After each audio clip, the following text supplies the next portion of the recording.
Come on in the room.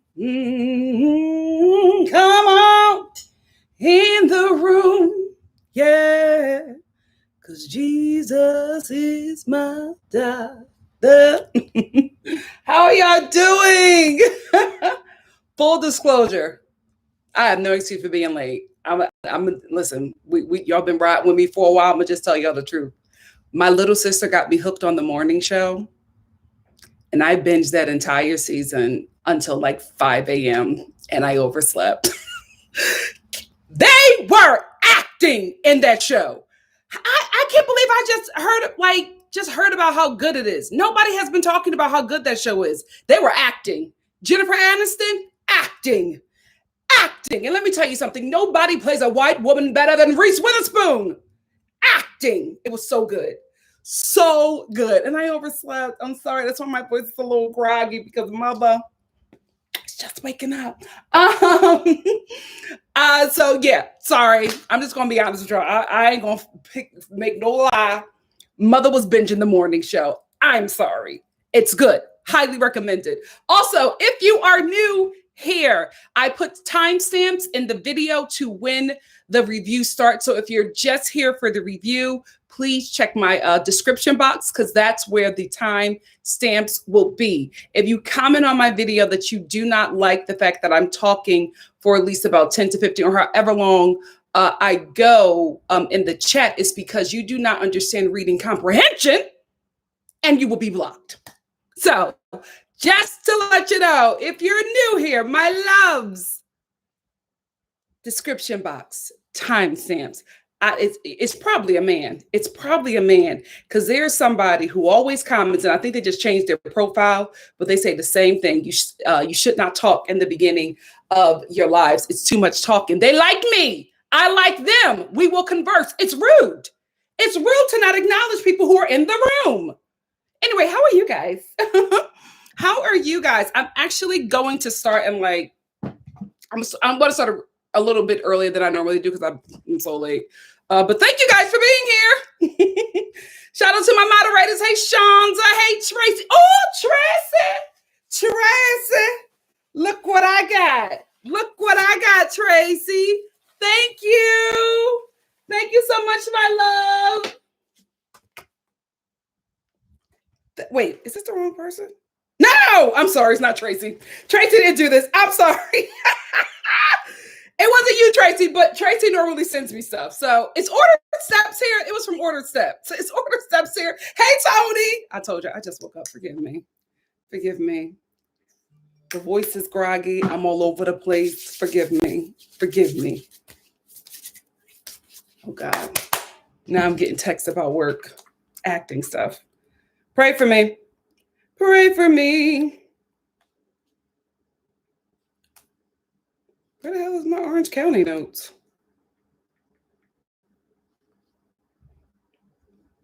Jesus is my doctor. Oh, we got a hey Vaca. I knew Vaca would be here. Vaca loves these housewives. Yes, Kyle, you did. Glad to have you here. Hey, Blair. Hey, Blair. Angela said, I just finished my exam and now I'm here. Hey, glad to have you here. What's up, Missy B2? You know, I'm going to change these earrings. The Forever 21 in my neighborhood is closing because, you know, COVID.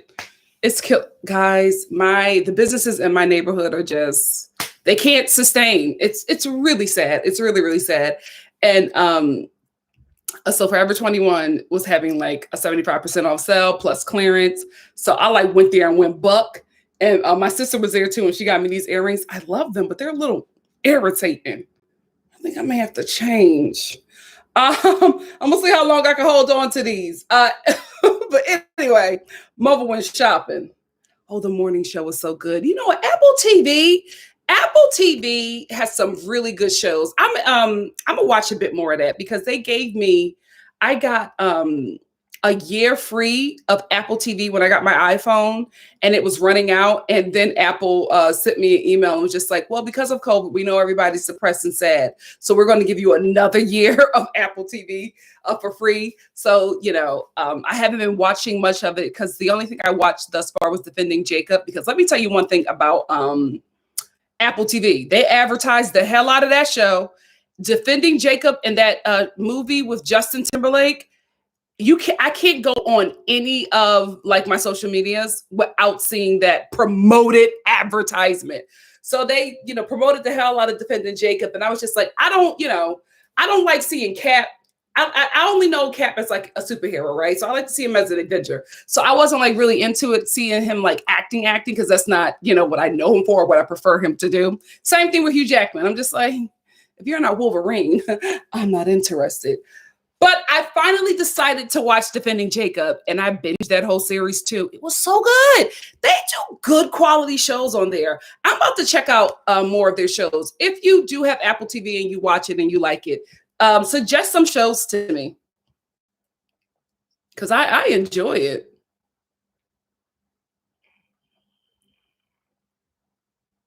Oh, thank you, India. Where the hell is Order Steps? I haven't seen Order Steps in a minute. I'm gonna have to reach out to Order Steps. Shonda said for brands and fans. Here goes the NikkiStar information. Thank you so much, Shonda, for putting my PO box info in there. And if you send me something, just let me know, because normally I don't check my PO box a lot, just because LA is a really dangerous place right now for COVID. So I only go out for food. Or 75% off sale, like a store closing and food. But, I went to Forever 21 when they first opened. So it was like me and my family in there, and that's it. But I only go out for food. I try to stay away from places that I know will be populated. So if you do send me something, just hit a girl up and let her know, and I'll check my PO box. Oh, Libra Soul, the morning show is good. Jennifer, that's the best. I'm sorry. I've been watching Jennifer Aniston act since The Leprechaun. Right? I'm not saying she's a bad actress. She's good, right? She's great. She's absolutely phenomenal in the morning show. Steve Carell too. But I always knew that he was like, this is the thing about comedians. If you comedians or comedic actors, they're going to kill a dramatic role. That just comes with the territory. If you're a good comedic actor, you were going to kill a drama role. So I wasn't surprised by Steve Carell. I knew he had that in him. I've only, seen Jennifer Aniston in those like, funny rom-com films. I've never seen her in something that was like challenging. And this was a challenging role. She killed. Reese Witherspoon, she's playing a white woman. She's going to slay. I'm sorry. I hope you understand what I'm trying to say. Reese Witherspoon can play the hell out of a white woman. No other white woman got her in that category. She does it. She does it flawlessly. I'm still waiting for her to receive her flowers from Little Fires. She was amazing. She was amazing in Little Fires. So I wasn't shocked at Reese Witherspoon, but Jennifer Aniston, I was like, girl, you got me. It's 5:30 a.m. And I'm like, oh my God, I got to get one more episode in. Baby, my body is tired. Okay. Tired. It was so good. I know I got responsibilities, right? That show kept me up. Everybody was just so good. Oh, Billy Crudup. Listen, I don't know if you know Billy Crudup. Crudup, right? I know him from back in the day. From like all his little acting roles back in the day. Me and him did have a little falling out because he left his pregnant baby mama for another woman who was younger, and so I was just like, I'm chill on Billy Crudup, right? Let me know if y'all can see me. So I'm just like, I'm chill on him. But then when I saw him in this show, I moved past it. He's so good. He plays a network executive. Let me tell you something. If you are not in this industry, know how network executives are, watch the morning show and watch Billy Crudup. He plays a network executive to the freaking T. He's so good. Phenomenal acting. Have they won awards? I'm so shocked. I'm so shocked. It's such a tight and good show. Love it. Right up there with Your Honor. Oh, yes, Vodka, Reese, and Nicole Kidman. Listen, if y'all know, y'all know. If you need a white woman to be cast in a role, any writers who are writing a role for a white woman right now, give it to Reese Witherspoon or Nicole Kidman. No, nobody is catching them in that category. Nobody is catching Nicole Kidman and Reese Witherspoon in acting as a white woman. Nobody. Give me an actress. Nope. Nobody is catching them. I will never tire of them in movies. Y'all can cast them in anything because I know they're going to deliver every time. Every time. I don't tire. There are some people I'm just like, oh God, another. They didn't have anybody else. What was casting doing? Smoking? You know what I mean? Like I do get tired of seeing the same actors because I also feel like this industry is so full of talent. Give everybody else a shot, right? Except for Nicole Kidman and Reese Witherspoon. If there's a role in your film and the role says white woman, give it to Nicole Kidman and Reese Witherspoon. They will deliver. They will deliver every freaking time. So proud of them. Talent. Jennifer Aniston, I'm so, child. The breakup advice queen, that was my favorite with her too. I really enjoy, she is good at she's really good at rom-com straight man comedy. You know what I mean? You don't look to her to deliver jokes. You look to the person she's working next to deliver those jokes, give that, physical comedy, and you look to her as the straight man for the reaction. She's very good at playing a straight man. This was such a stretch for me, as somebody who has seen her work and watching her work on this show. I was just like, oh God, girl, you did that flawlessly. The whole show, the whole casting of it.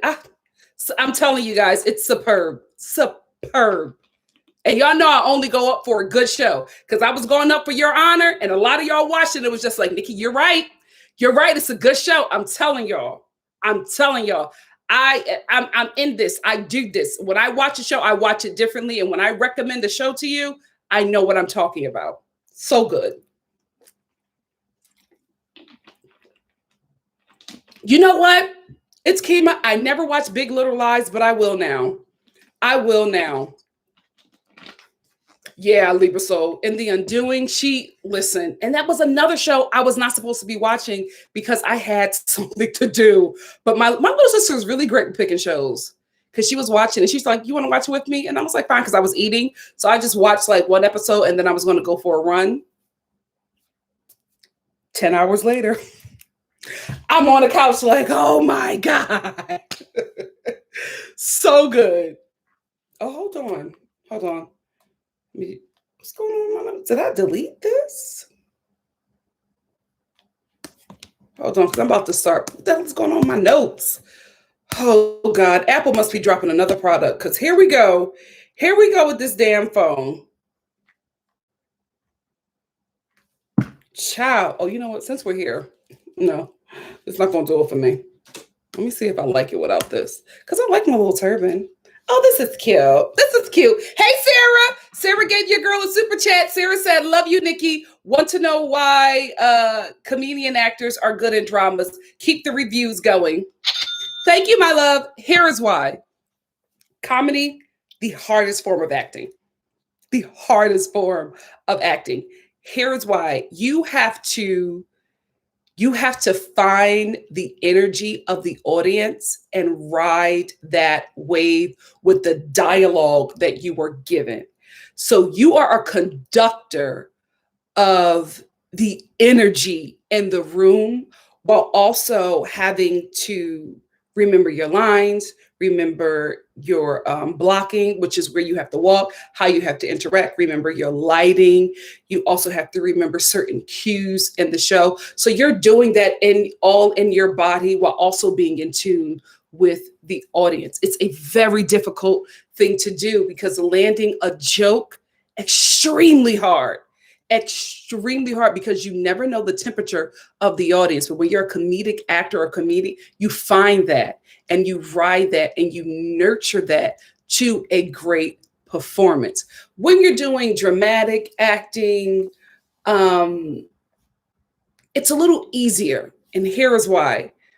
We tap into those emotions quicker.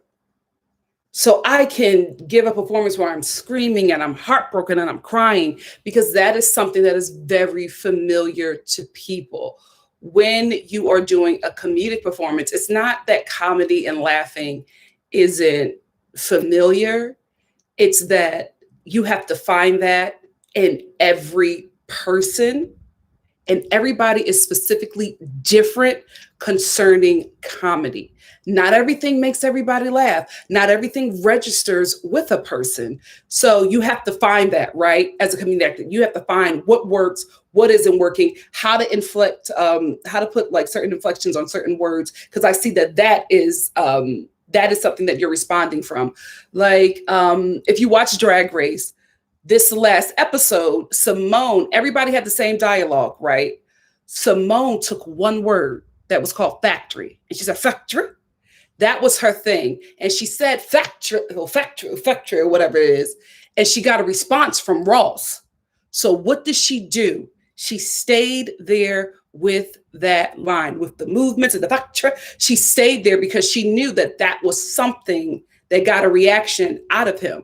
But again, she had to find that as she was doing that. I won't call her a comedic actor, but I'm just saying that is how a performance is when you're a comedic actor. It is not the same when you're a dramatic actor because everybody's already pulled in and invested in this emotion because it's universal for everybody. But it's a hit or miss with comedy. You never, ever know. And when you do it enough and you train it enough, or if you're just naturally gifted in that way, you're able to find that in every individual person, even though everybody's comedy, what everybody thinks is funny is not the same.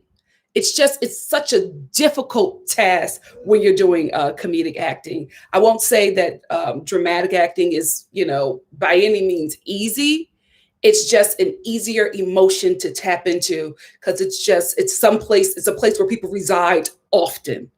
Comedy is not. You just never know. You got to find it in the moment. And if you can do that, drama is easy for you.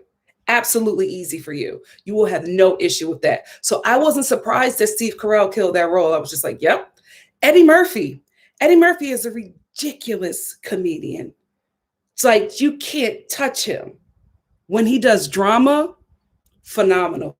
Eddie Murphy, Chris Rock, who's another one that's just like, oh my God, this guy is sickening when he does comedic, dramatic acting. I was thinking about somebody else that they just did a dramatic role, and it's just like, of course. But Chris Rock, like everybody likes Chris Rock's in his comedy, but Chris Rock's, his best roles are dramatic. His best roles are dramatic. It's just it's a little bit easier to find the pocket of the audience that you need to ride the wave to get the the energy right. You know what I mean? It's just easier to conduct the energy of an audience when you are a comedic actor. So that's why I said that. I hope that helps you, Sarah. Oh, let me turn my phone on to see if my notes are finally loading. It's Kima said, hey, stop talking about Apple. I got stock. Listen, we should have all had stock in GameStop. So many people are cashing out and getting their coins, but Robinhood is pulling some mess. I don't know if it's going to work. Thank you, Black Lavender. I got it.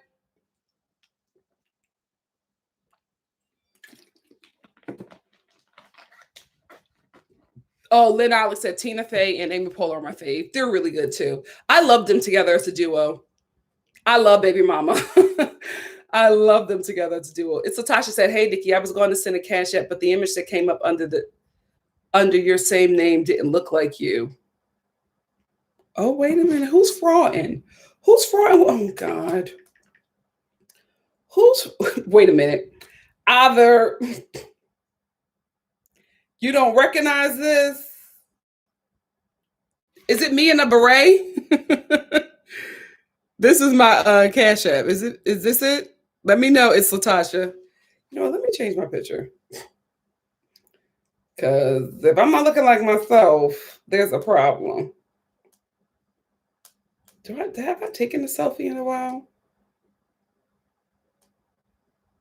I'll use this one. I'll probably change it.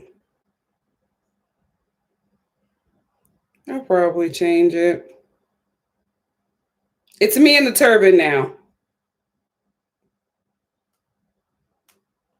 But let me know if that's if not, I gotta report some fraud.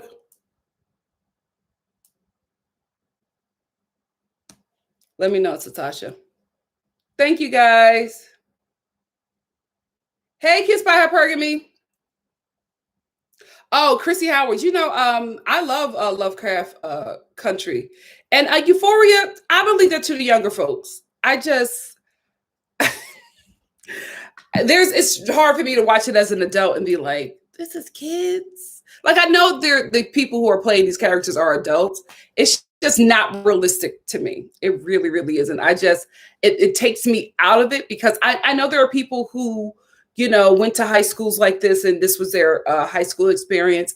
It wasn't mine. And it just seems so unbelievable, the things that are like happening at one high school at the same time. I don't know. But I also went to a small high school. I went to a small performing arts high school. So my experience is not the same as other experiences, but I just feel like a lot that happens on this show is like shock value. But somebody did tell me that this was the writer's story. So, you know, that was his life. That was his experience.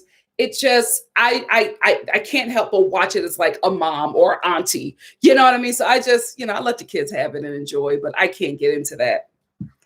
I could not get into, oh, shoot, what did I do?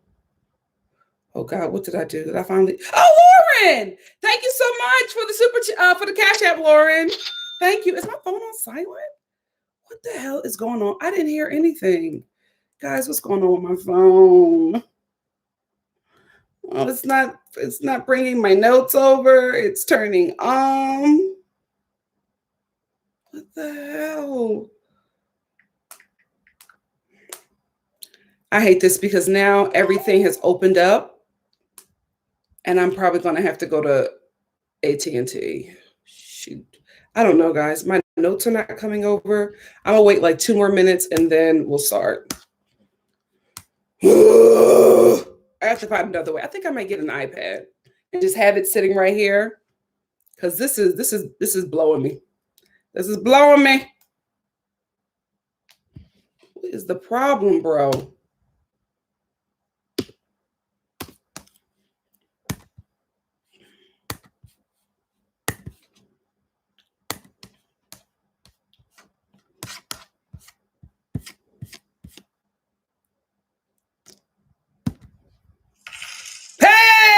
Thank you, Latasha. Thank you so much for the Cash App. Thank you, guys. Even with my technical difficulties, y'all still blessing the kid. Thank you.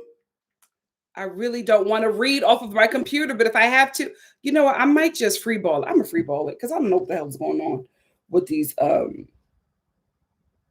it just said an update. Anyway, I'm going to freeball it. That's what we're going to do. So if you are just here for the review, check the description box. The timestamps are there. You know what? Let me do the timestamps now. 23, what? 24. We're going to just say 24. So if you were just here for the review, beloveds, it starts right now.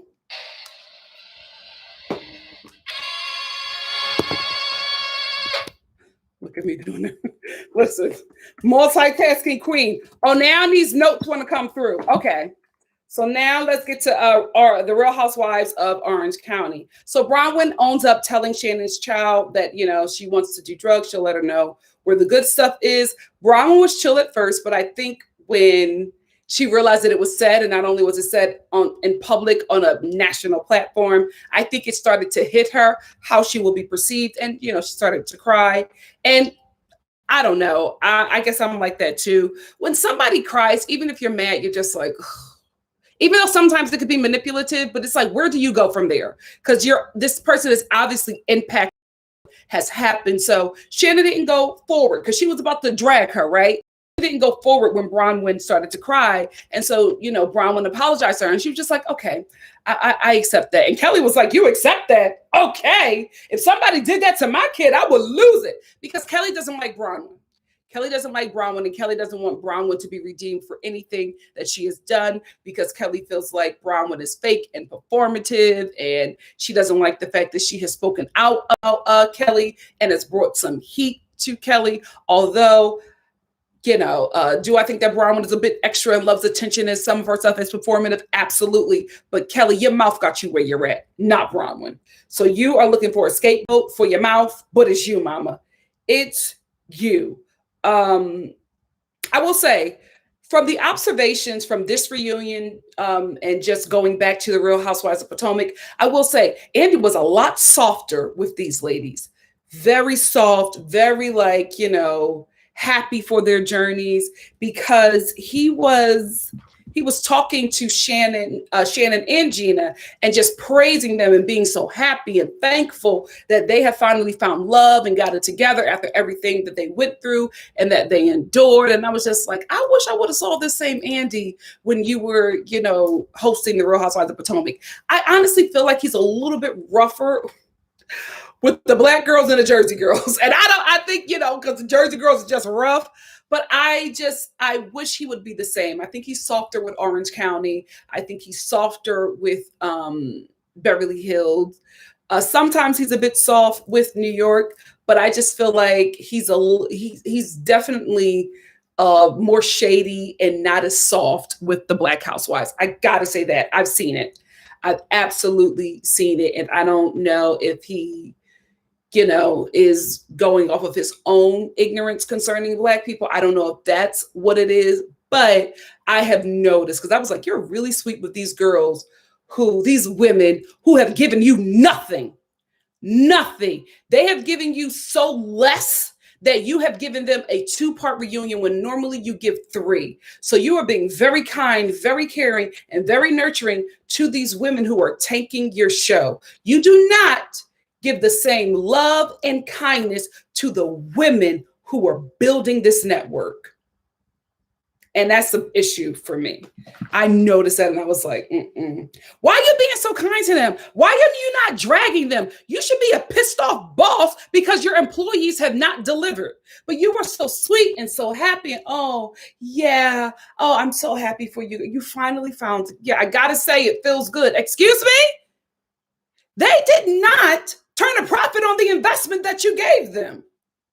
They did not make the money for the network that this show was intended to make. Why are you not bullying them? It's weird. It was just really weird to me. But I will say there's one housewife on this show that he didn't go easy on. He don't like Kelly. It's very obvious that he does not like Kelly.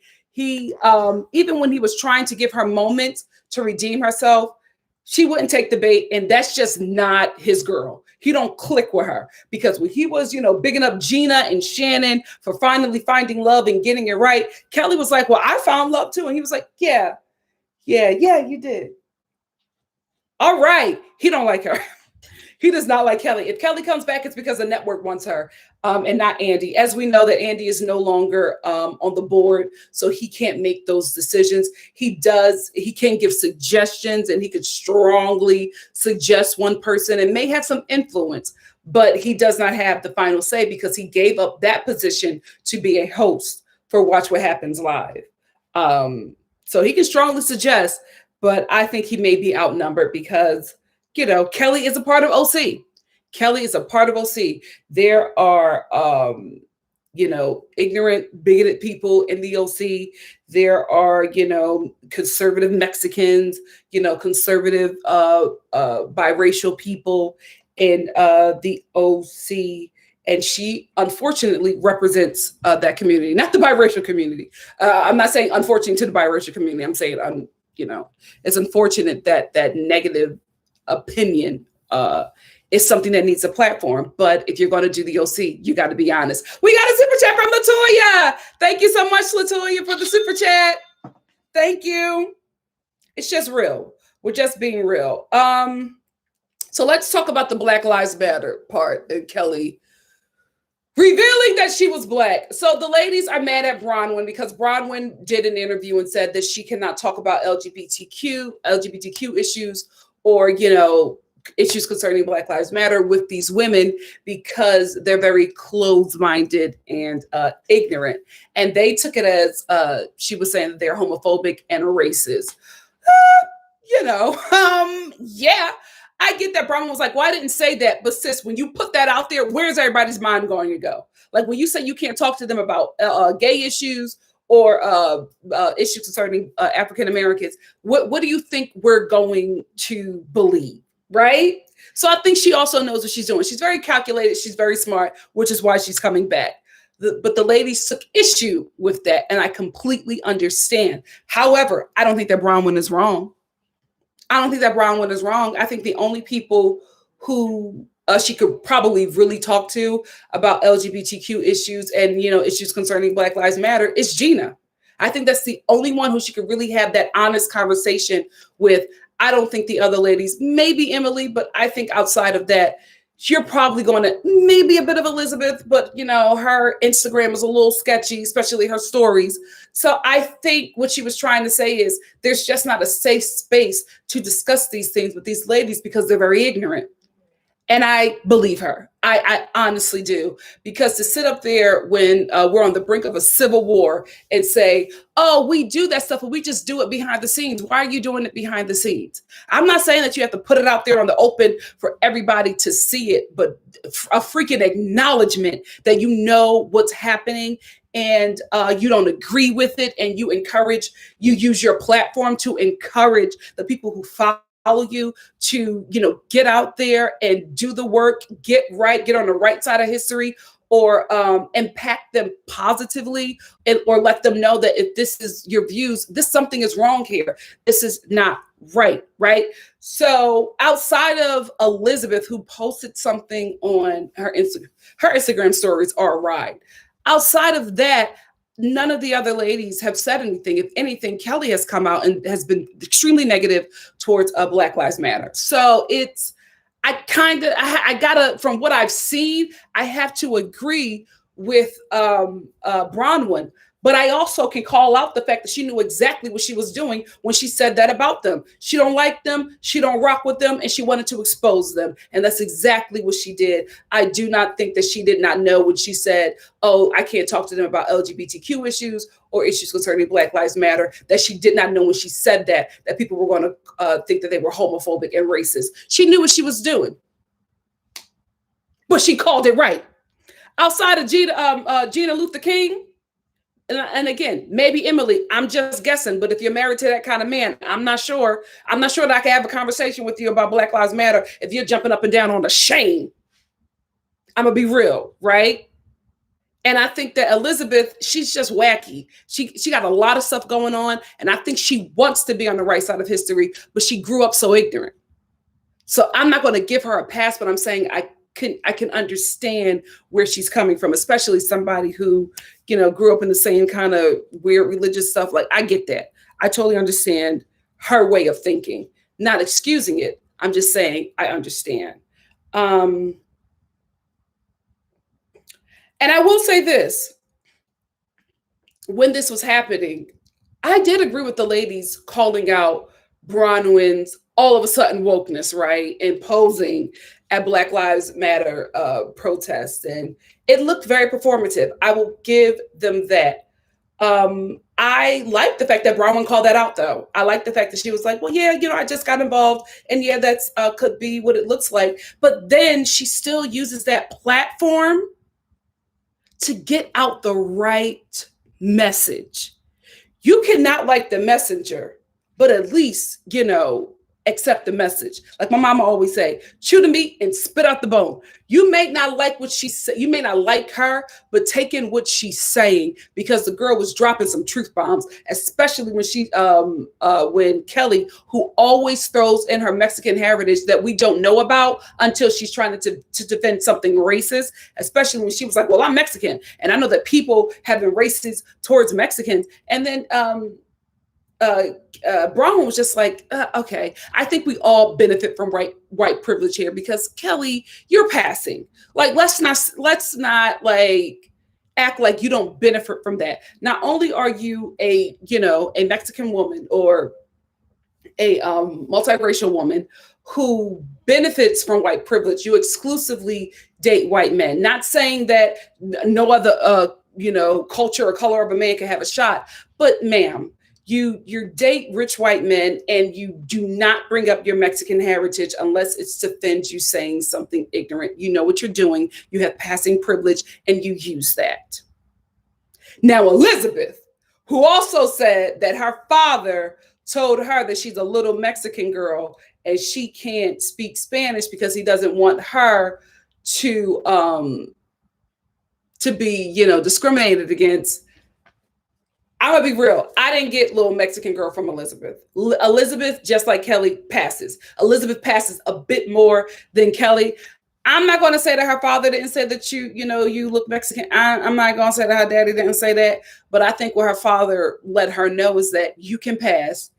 Use that to your advantage. That's what I think the daddy was saying. I'm not going to get on Elizabeth for how she identifies.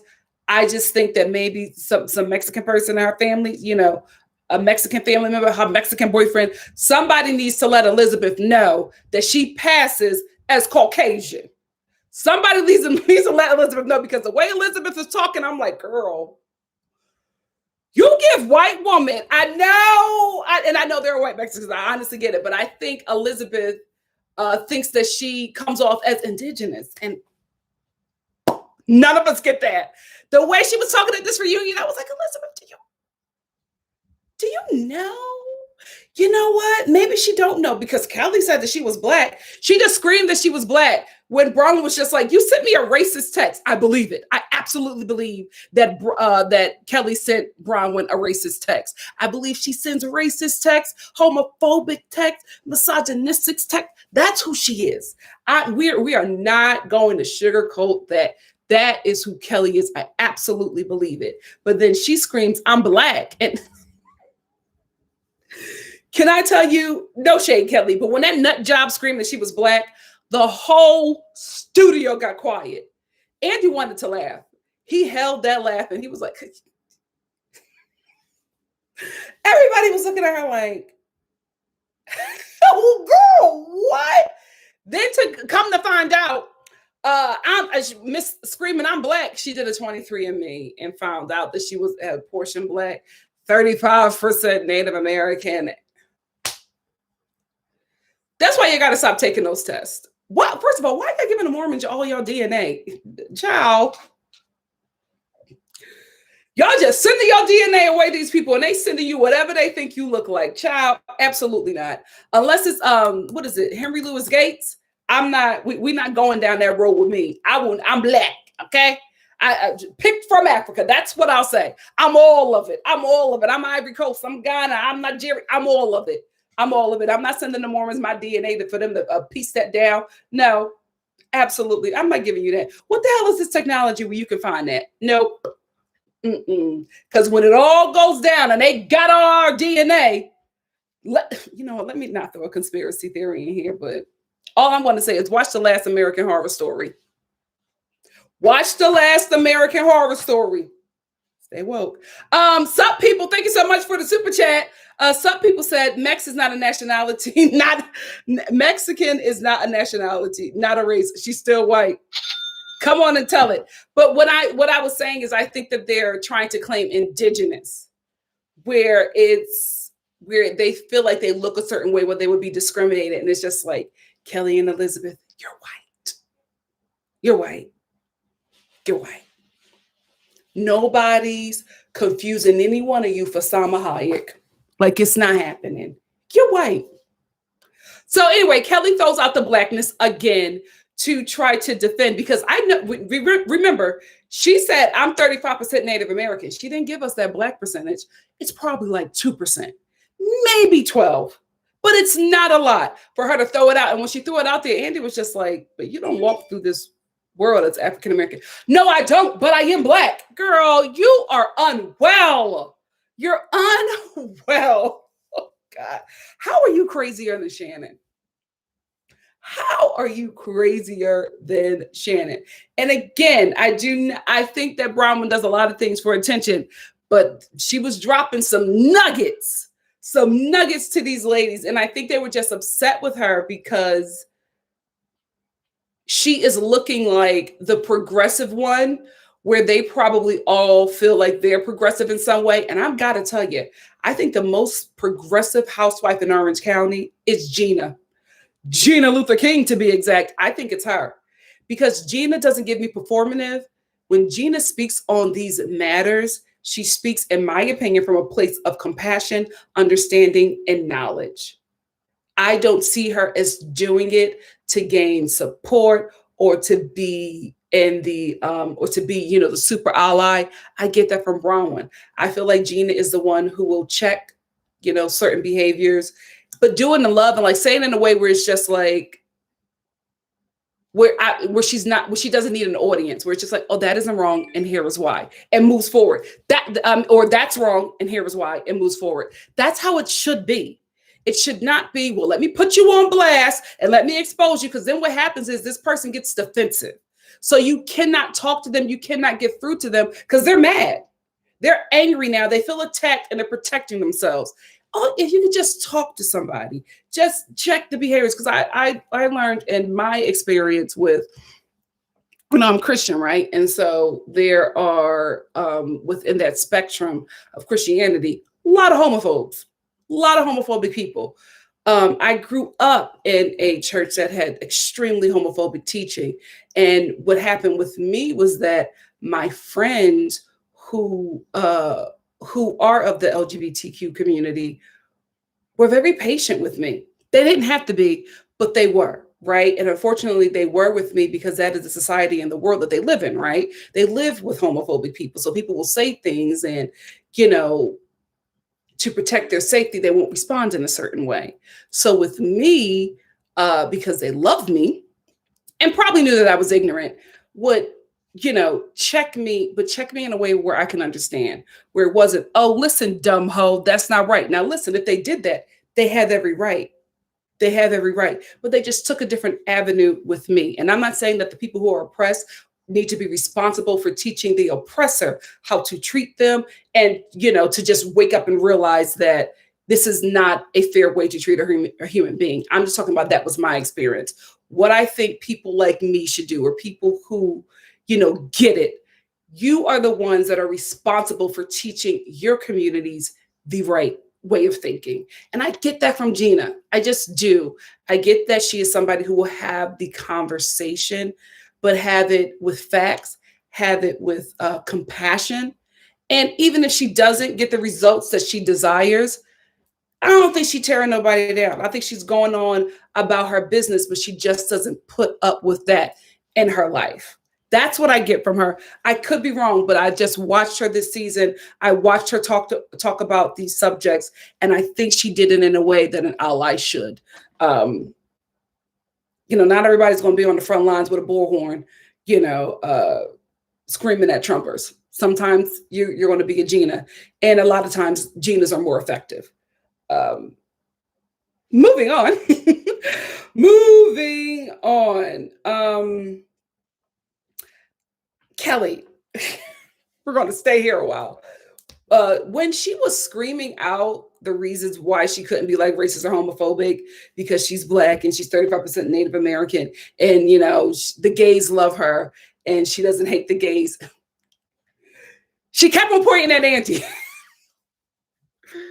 This is what I'm saying. She's so freaking lost. She's so lost that she thinks that everything that she's doing is normal. When she's talking about the gays love me.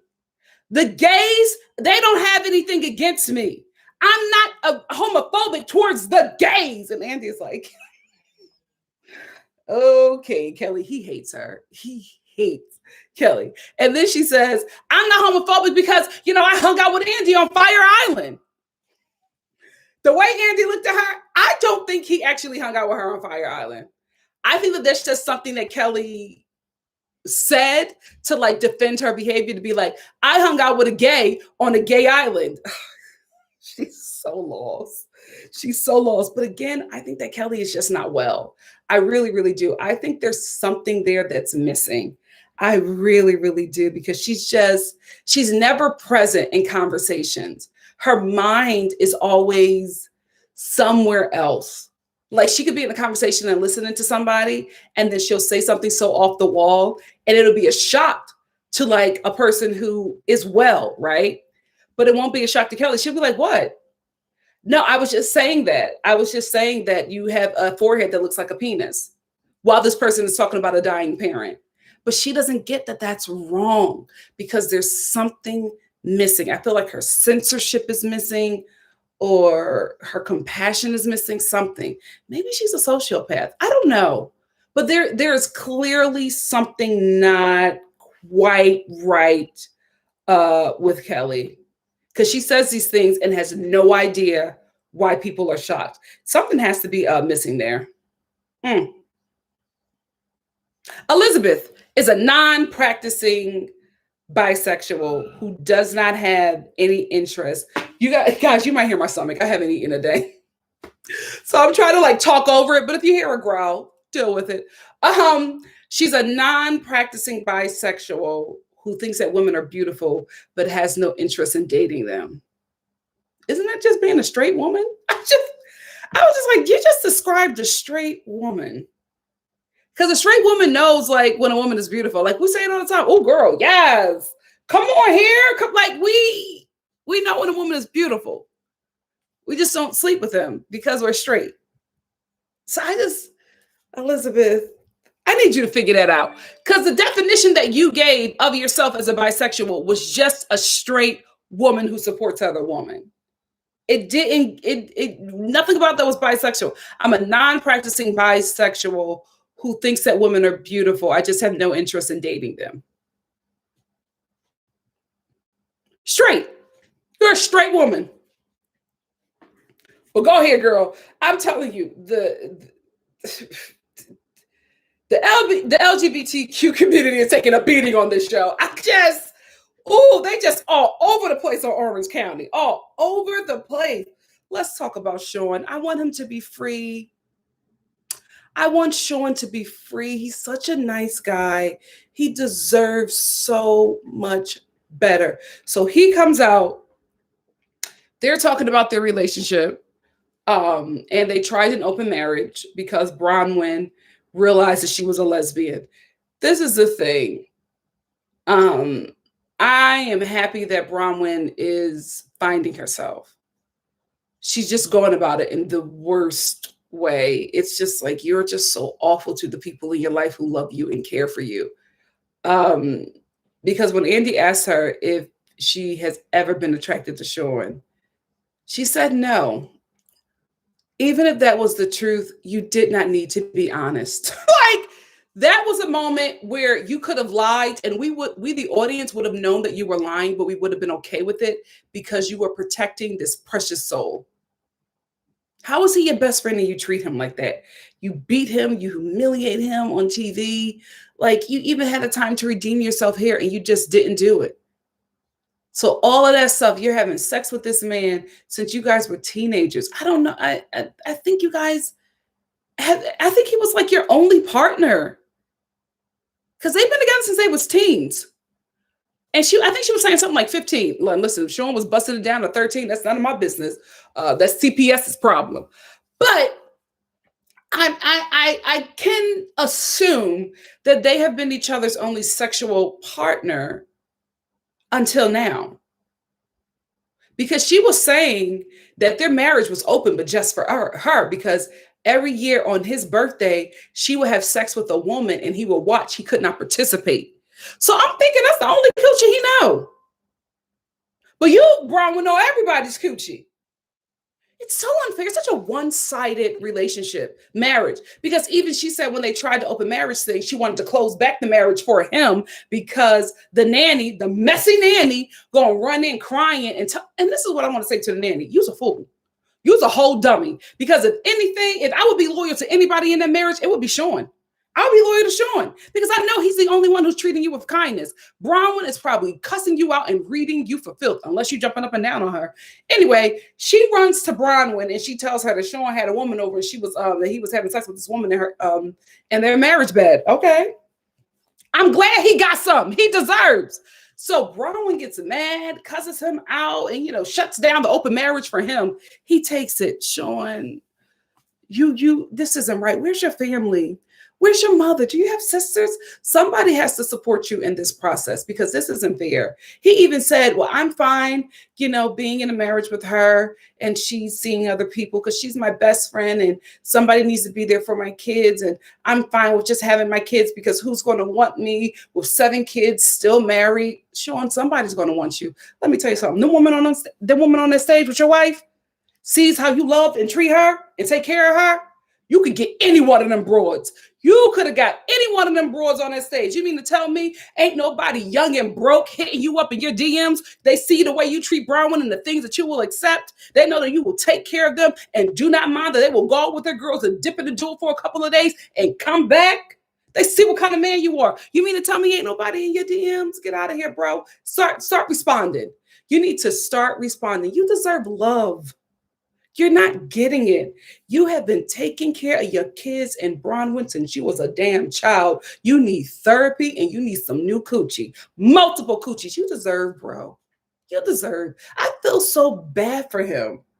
Like he just sat there and took it. He was like, well, no, I understand. And all of the ladies are telling him, this is not right. How she is treating you is not right. He's like, well, she's my best friend. You have horrible friends. If this is what you consider a best friendship. She's terrible to you. She's a mean girl. Bronwyn is a mean girl in her marriage to Sean, and he just accepts it. Poor guy. Poor guy. He's been going through this since he was a damn child. I want him to be free. I want him to be free. I hope he wakes up one day and, decides to walk out. And I want you to walk out, if you got to give her alimony, give her alimony, but that's it. Do your child support, take care of your kids. Like I said, you need to do 60-40. She's doing 60, you're doing 40. It's Sean's time now. You've taken care of her. You've taken care of them kids. You have no idea who you are. He doesn't know who he is. He's been doing this since he was 15. Since he was 15 years old. He doesn't know who he is. I think it's time for him to have some me time. And I hope, if they do come back next season, that he's in a different place. And he realized that he's been in a manipulative and abusive relationship with Bronwyn. He needs to wake up. And she's still, even when the ladies were talking to him and even talking to her, she still is not going to allow him to see other people. Because the ladies were asking her that. And she was like, oh, well, girl, who are you? You're over here banging some 28-year-old, but you're still in a full-on marriage with him. How does that work? Break up, divorce, and just co-parent. If you're best friends, it should be easy breezy. It should be easy breezy. You shouldn't even need to get lawyers involved. It should be easy breezy if y'all best friends. We're going to see how that marriage look next season. I hope that boy wakes up. And then I felt like Brown was lying. Because your daughter on YouTube is telling all y'all business.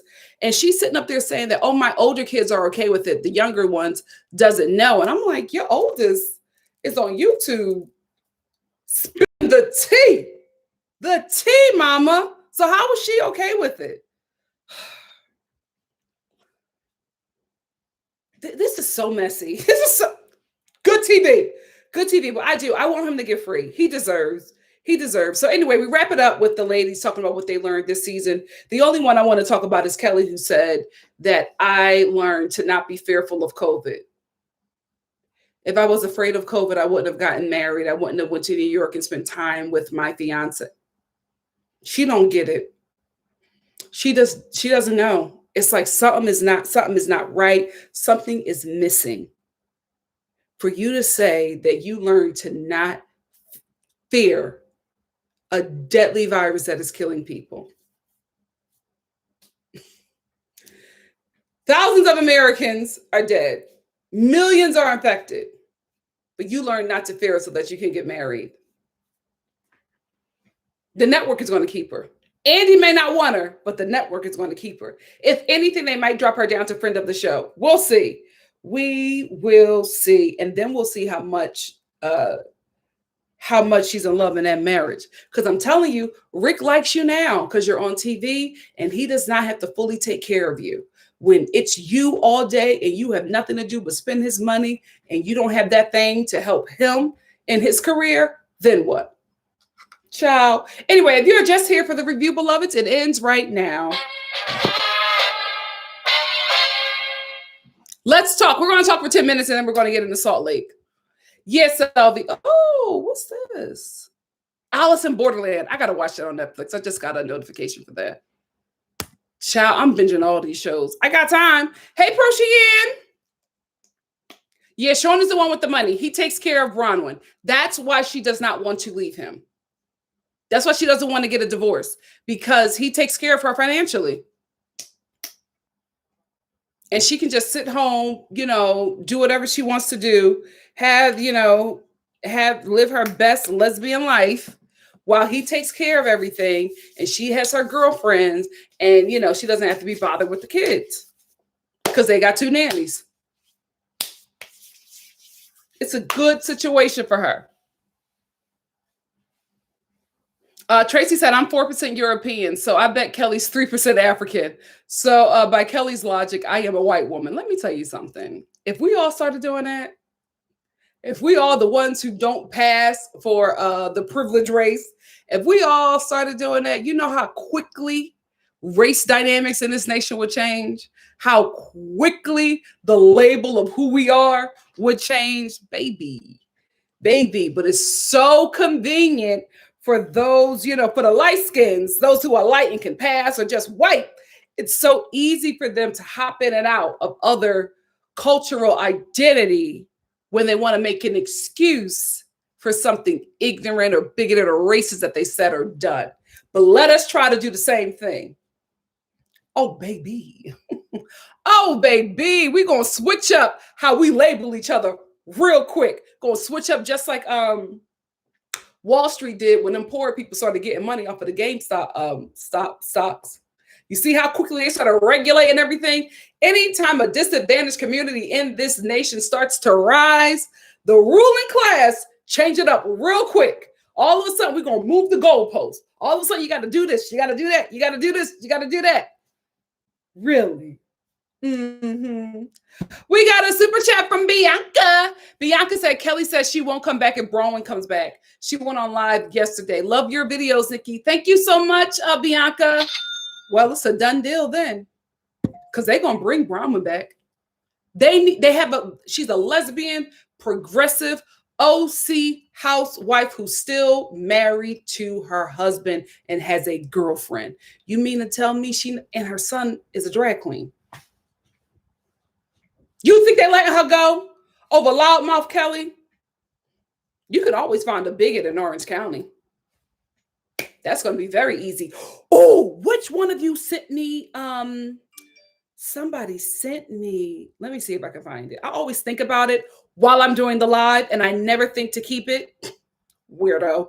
One of you guys sent me a picture of Kelly hanging out with her friends.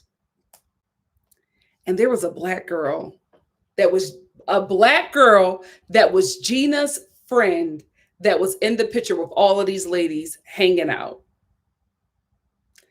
I think we're getting a black housewife. Next season.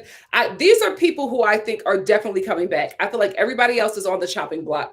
I think Gina is coming back. Gina Luther King is coming back. I think that Bronwyn is coming back. And I think that everybody else is on the chopping block. I really, really do. Emily, great body. She brings nothing. She doesn't. She's no shade. She's a Cynthia of the show. But that part gets old after a while when the whole show is dry and dusty. She really doesn't bring anything. Elizabeth, I don't know how she performed. I don't, because we got a lot of good stuff from Elizabeth the last 3 episodes. I don't know if she came in hot too late. Shannon, I think Shannon is done. without the trace of me. She's nothing without the trace amigas. So I think she's done unless they bring back Vicki and Tamara. And I will say, Wendy Williams was talking about that, and she was saying, Auntie, you got to bring back Vicki.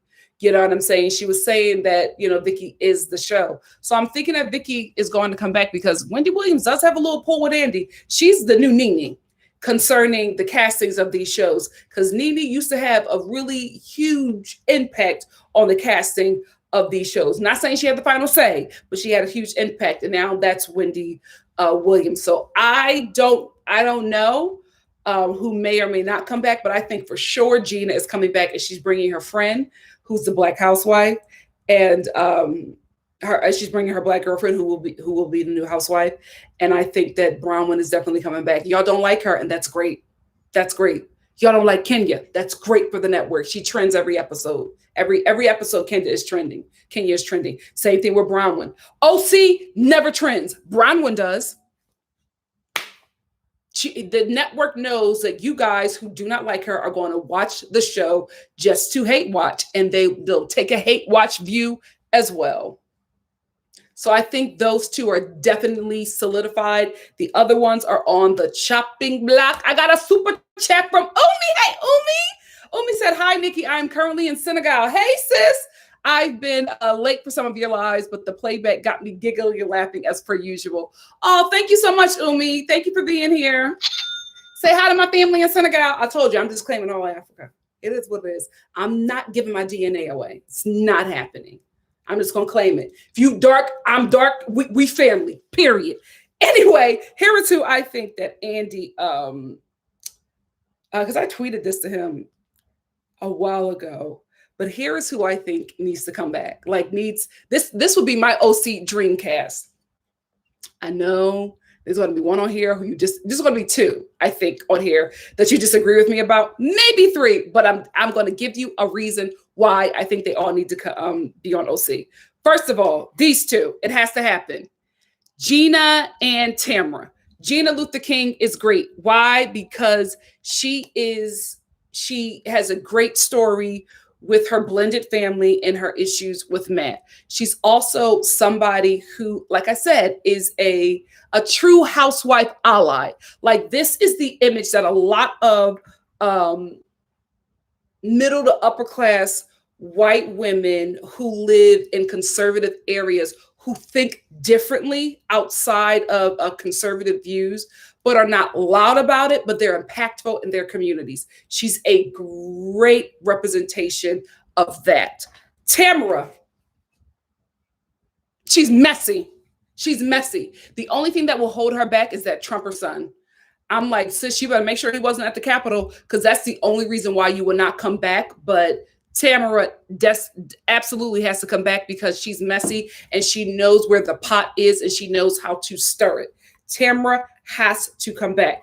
Bronwyn, you may not agree. She looks stunning here. I got a good picture of her. You may not agree, but she is an OC housewife who is a lesbian, who is in a marriage with a whole husband and 7 kids and got a girlfriend. Who will walk away from that? Also, y'all hate her. She's coming back. That's who I think should come back. How can we not have Megan King Edmonds?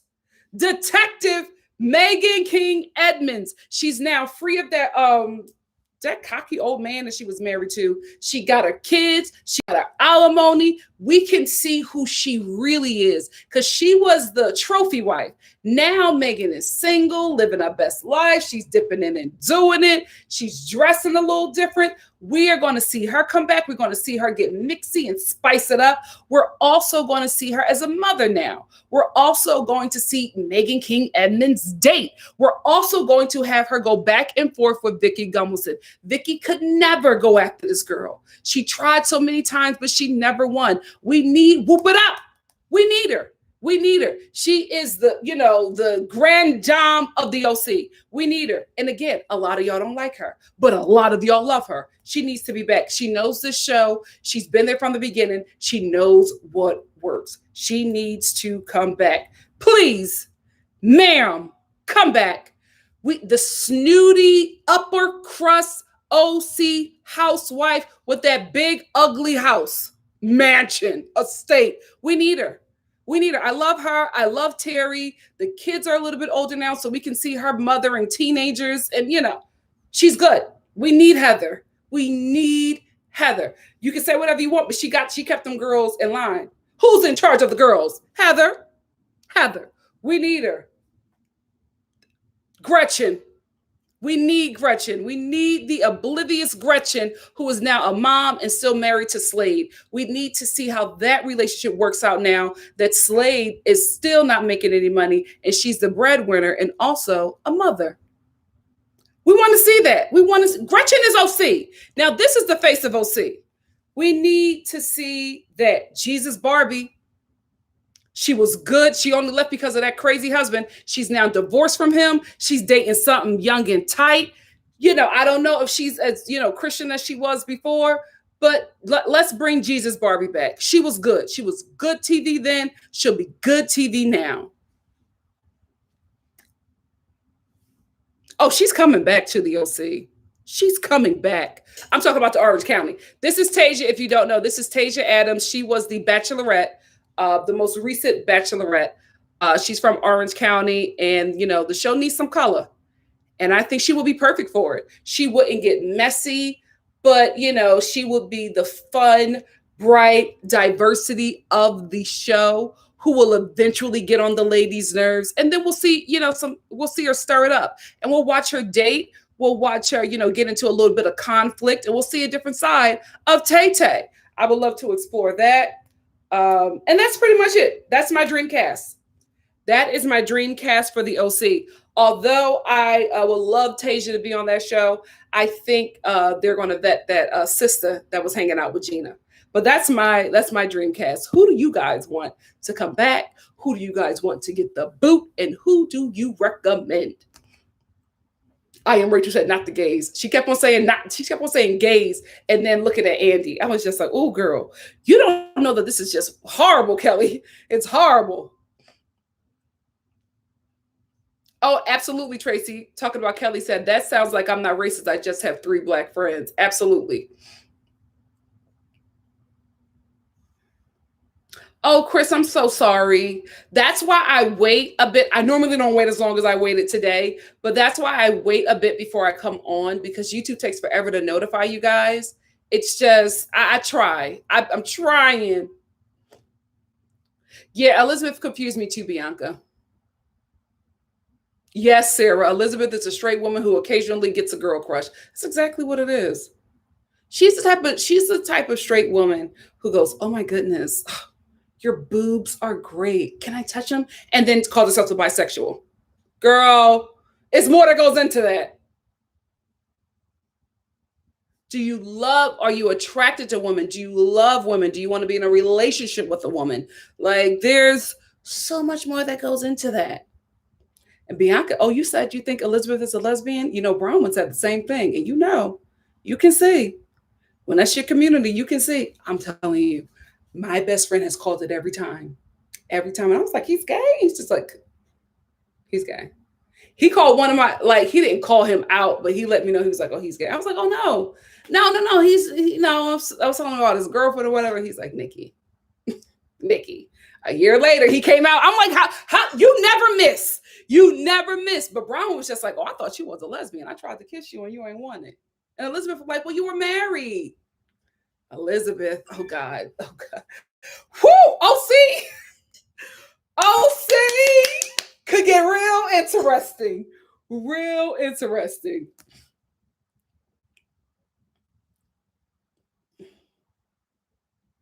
Some people said, doesn't everyone know when someone looks good? What does that have to do with sexuality? Women are more open with it. Men are less open with it. If they think another dude is attractive without being sexually attracted to them because, of machismo and not wanting to be considered gay because of the oppression that gay men receive in the United States. So we could be like, oh, she's pretty. Oh, she's gorgeous. Oh, she's beautiful.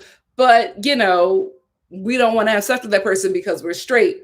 A straight guy could say that about a guy and everybody be like, oh, you're gay. You're gay. And it's like, okay. And because of that stigma, you don't want to, as a straight man, you don't want to be associated with that because it also means that you're less of a man to the ignorant.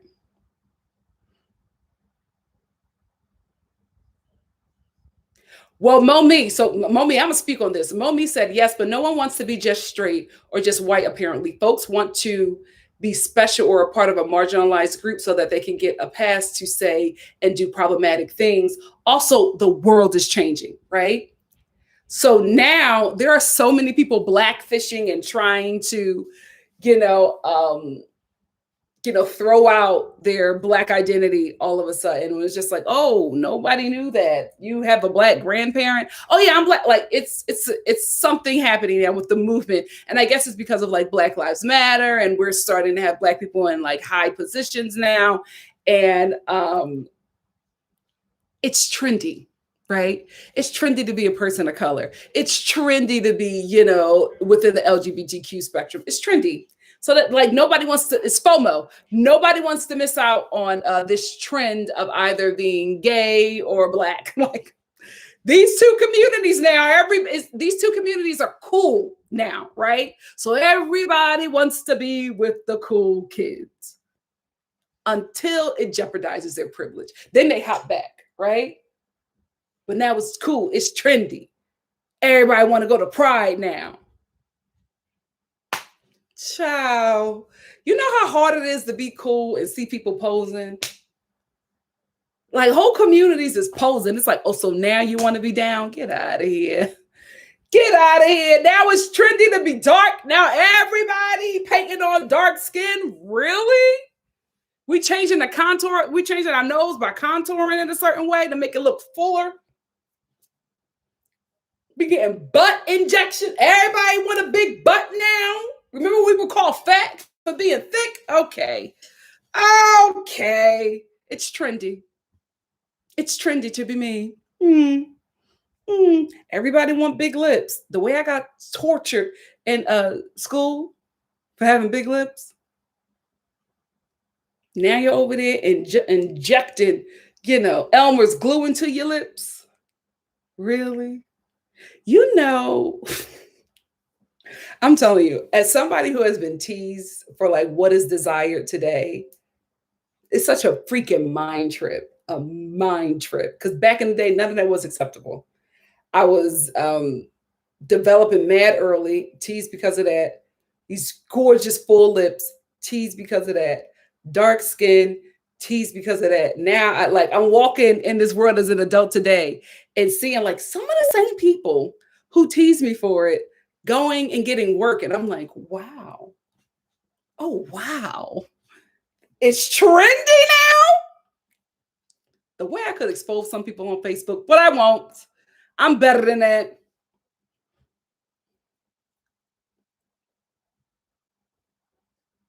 Everybody's like, she's a lesbian. Y'all not buying Elizabeth non-practicing bisexual. Y'all not buying it.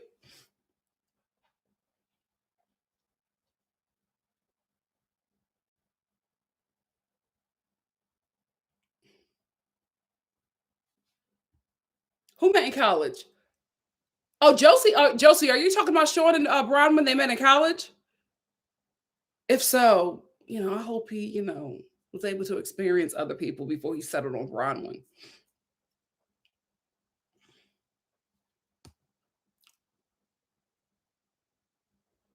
Chrissy Howard said, why was Sean the only husband or boyfriend there?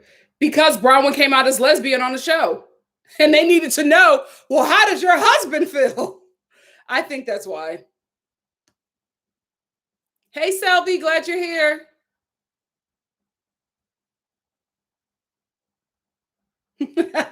Proshian said, I love how none of us in the chat know how to spell this man's name, talking about Sean. Proshian said, I've seen Sean, and Sean. I think I told you that story about how I used to call men or women who spelled their name Sean, Sean. I thought it was seen. And I remember this dude, like we went to summer camp. We were at summer camp. My grandmother used to work for AFSCME. the union. And she would take, for the summer, we would all go to like these summer camps that they had there. Like all of the people who worked there, they had a camp during the summer. And I used to go there, and there was this guy, another kid, and his name was spelled Sean. And I called him Scene. And he would respond until like the last day of like Ask Me Summer Camp. He was just like, oh, my name is Sean. And I'm like, I called you Scene for like 3 freaking months, and you've always responded. He was like, because it happens all the time. But I just wanted to let you know that it's pronounced that way, but my name, like it's spelled this way, but my name is pronounced Sean. That stuck with me for so long, because I was like, this fool let me call him Scene for 3 months and never said anything. Never forgot that moment. Now, I'm about to start OC Salt Lake in a minute. To whoever asked, I'm so sorry. Me too, black gal. Me too. Hey, Bria.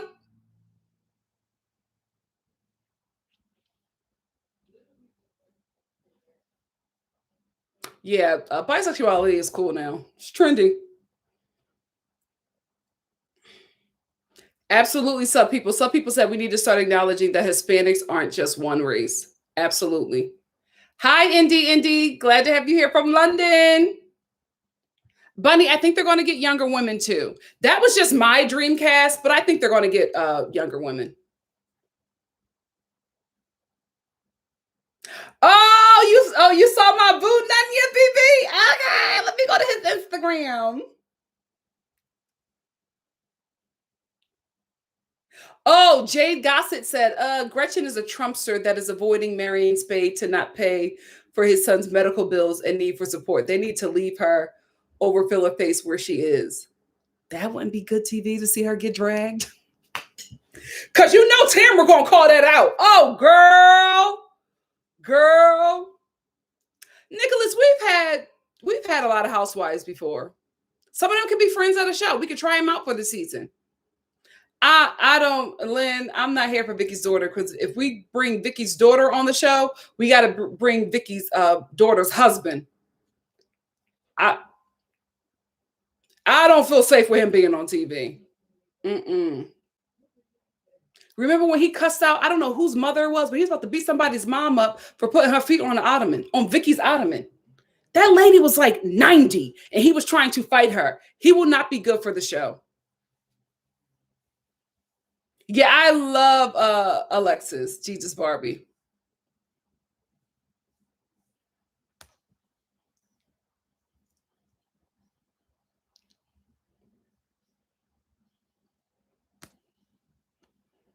JB says, what's that? Love Gretchen, no Slade. Oh, okay. So there's a lot. We got a lot of. So everybody else agrees with everything but Gretchen.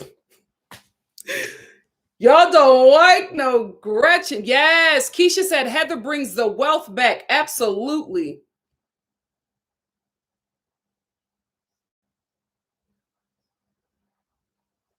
Chrissy Howard said, Nikki, a lot of people boycotted this season because of Kelly. Also, people are calling for Bronwyn to be fired for offering drugs to kids. The Black housewife is Noella. Ooh. Noella who? Hold on. We've seen Noella? Gina's friend? I don't know Noella. And I've been watching OC since OC began. Ciao. Noella who?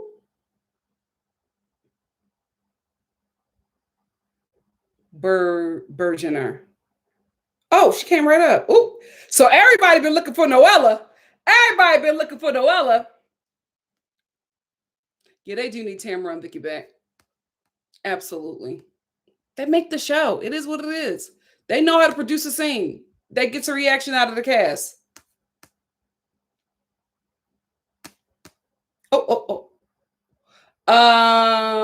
Some people said, super chat, some people said Sean, how SEAN for Sean is how it is spelled in Irish language.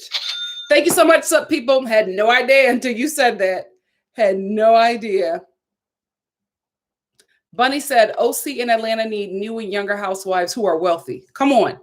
Not rich, but wealthy. Women who will always do shopping trips and fly everywhere and not have to create a storyline. Absolutely agree.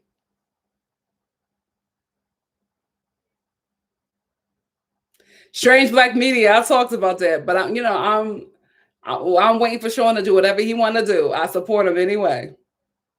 But I'm ready for the both of them to live, free. JB says, "What's that? I have a cousin named Sean, and I always thought it was C. So I'm not alone. I'm not alone. But I don't know why he let me go the whole summer. The whole summer."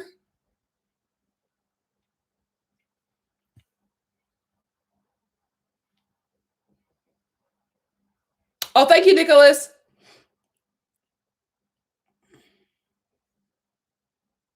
Tamara's already on whose neck, Jade? Jade said Tamara's on her neck. I don't want her paid for being a horrible person. Oh, is she on Kelly? Tamara can't get on Kelly when she got that son in that house. She can't do that.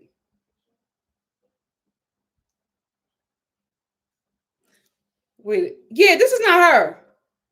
Yeah, this chick is Puerto Rican. Is the daddy black? No, this was I'm not saying, yeah, I don't even know if she identifies as black. She's something. She's something. But yeah, this isn't her. This isn't her. That's I think she's the girl. Noella is the girl that her sister in the picture I was talking about is Gina's friend. Don't get me started talking about D-Mac. Don't get me started. Yes, I'm going to do Married to Medicine. I'm going to review that show.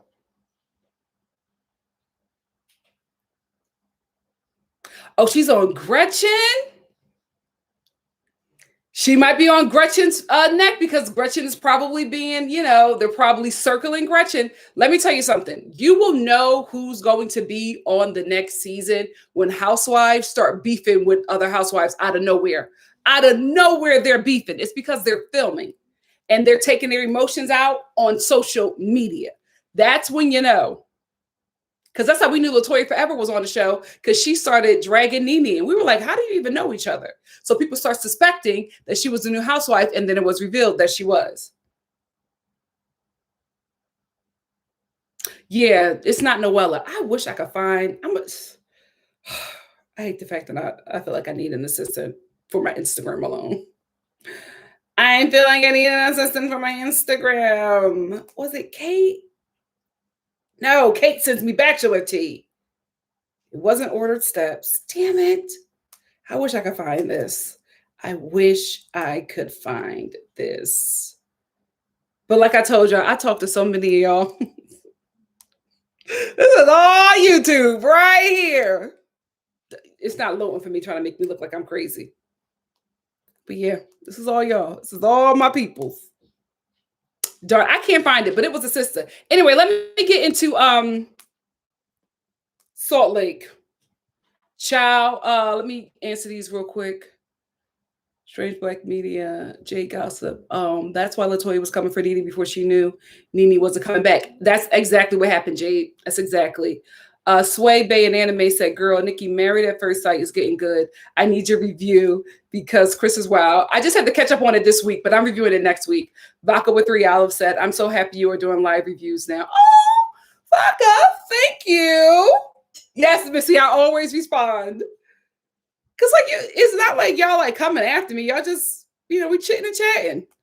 Anyway, if you were just here for Real Housewives of Salt Lake City, it starts right now. 123. Yeah. You know what? I'm just going to do 124. How about that? 124.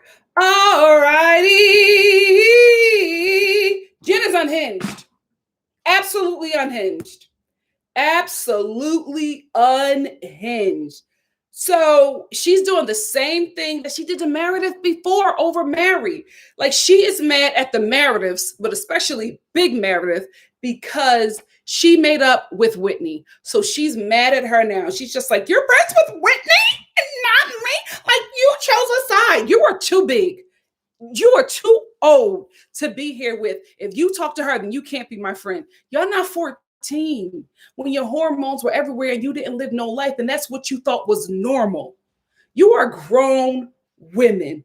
You should know that this is ridiculous how you are acting. So you're mad at Meredith because she forgave Whitney. That's what adults do. She was just like, I decided to, I accepted her apology. I decided to move on with her. The other Meredith did it too. Why are you upset? Because you're still mad at her, even though you forgave her, accepted her apology, said you were going to move forward, then you got re-mad. And so everybody is supposed to get re-mad with you. You don't want friends, you want flunkies. I think because of Jenn's staff that she has and how they treat her because she's paying them, she wants the same thing from her friends, but you're not paying them. They're not on your payroll. They're just your friends because they actually like you. But I don't think that's going to last. I don't think she's going to have any friends after this season. She is abusive. That woman is not well. She's not. She like lost it on Meredith, Big Meredith. Then she lost it on Little Meredith because Big Meredith was just like, I'm not engaging in this. No, that's okay. No, I'm not doing this. I'm not engaging. Mama, you signed on for this show. You're going to have to engage. Now, you can't walk out of every argument or disagreement because this is what we're tuning in for. We are watching these dinners to see you engage. So all this, I'm not going to engage. I'm just going to, no, I'm not going to do that. I'm going to leave. You better start engaging. This is your job, to engage. But I understood her. She explained it when she was in her confessional, and she was just like, well, I come from an abusive home. There was a lot of arguing. Don't be on this show then, because this is what the show is about. This show pays you to argue. Even if you don't have a beef, you have to argue. I get her walking away, though. In the real world, this would make sense. But this is a TV show. You have to say, you have to engage. We have to come to a resolution. So she's trying. So Jenn is expressing how she feels, but she's doing it like a toddler. She's just unhinged. The way she was talking to Mary, don't do that to me. Who you? Everything she did at this dinner, those ladies took that like a champ. Not me. Not me. So Meredith disengages, Big Meredith disengages, Little Meredith stays and tries to talk to Jenn, but Jenn is so unhinged, she's all over the place. And how dare you do that to me? Then Heather walks in with Whitney and she just jumps in Whitney's face and she's like, shut the F up. Girl, you wouldn't last a day on Potomac or Atlanta or New York. You know who to do this to. No, she will last in New York. Maybe not with Leah. You and Leah will get into it, but baby, Potomac and Atlanta, they will bulge your head open to the white meat, honey. You got the right cast for this mess. She jumped in that grown woman's face and said, shut the F up. And Whitney, shut the F up. Girl,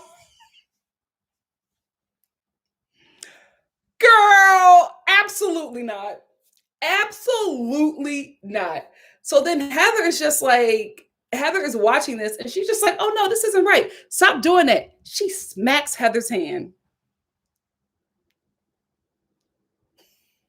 And Heather goes, oh my God, what are you doing, child? I'm going to tell you, you smack my hand, it's going to be pop, pop, girl. Because that would have just been my reflex. That would have just been my reflex. I would have pulled the Monique and been like, I blacked out. I know what I was doing. So she smacks Heather's hand, and then all of a sudden, security out of nowhere jumps in and tries to like control Jenn. And and she walks out, and Little Meredith is trying to like calm her down.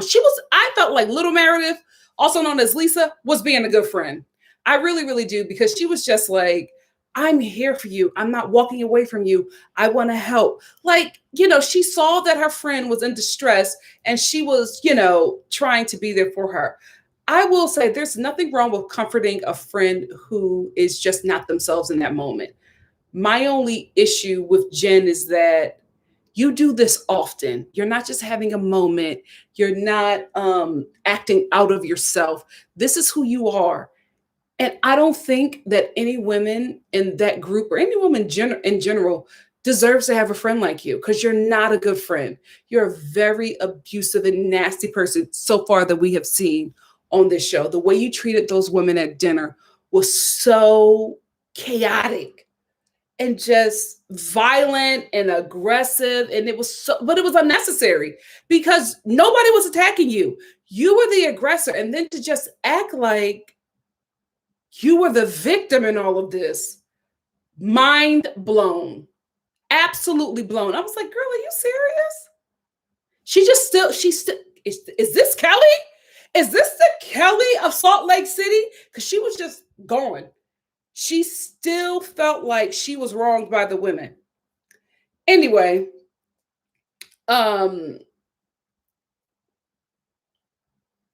so after all of this, the women who are assaulted by Jenn go to, I think it was probably Big Mother's hotel room, and they were talking about the situation or what had happened. And then Whitney reveals to Big Meredith that Jenn had talked about her marriage to her. And not only did she talk about a marriage, she said that she continued to try to give her bombs and hints so that she could say things about Meredith's marriage on the show. And I absolutely believe it. When Jenn is mad at you, she becomes extremely spiteful, because the minute she got upset with Meredith because she was not being a bully to Mary or icing her out of the group, she told Whitney, who did not even know Meredith like that, about the issues that Meredith was having in her marriage. She's that kind of friend. We talked about it in that review. I was just like, she's the kind of friend who, if she falls out with you, she tells all of your mess, all of your dirt, to harm you and to get people to look at you in a different light. That's who she is. And that's exactly what she did with Whitney. Whitney never said it, but she said it to Meredith that night. And she was just like, she is saying this because she wanted me to like bring it up on the show. I absolutely believe that she was doing that. That was her way of getting back at Meredith for not standing by her wrong side and icing Mary out of the group. That's why Jenn is mad.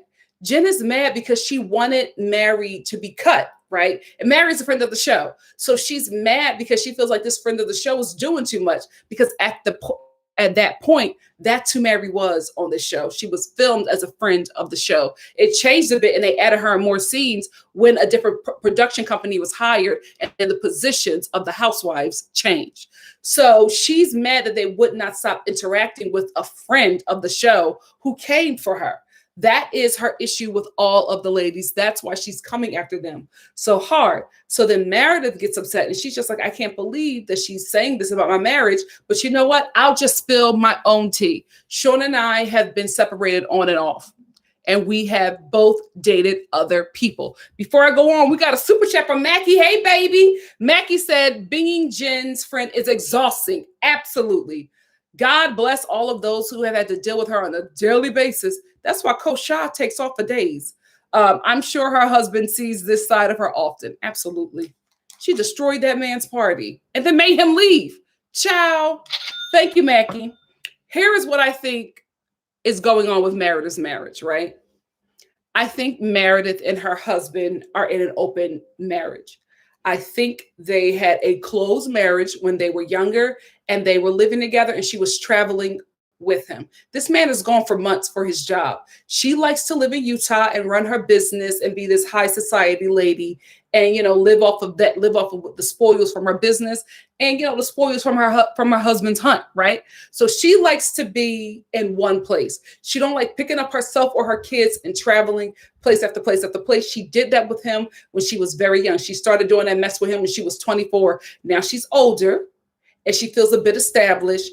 She doesn't want that. She wants to get back the life that she felt like she gave up when she became his wife.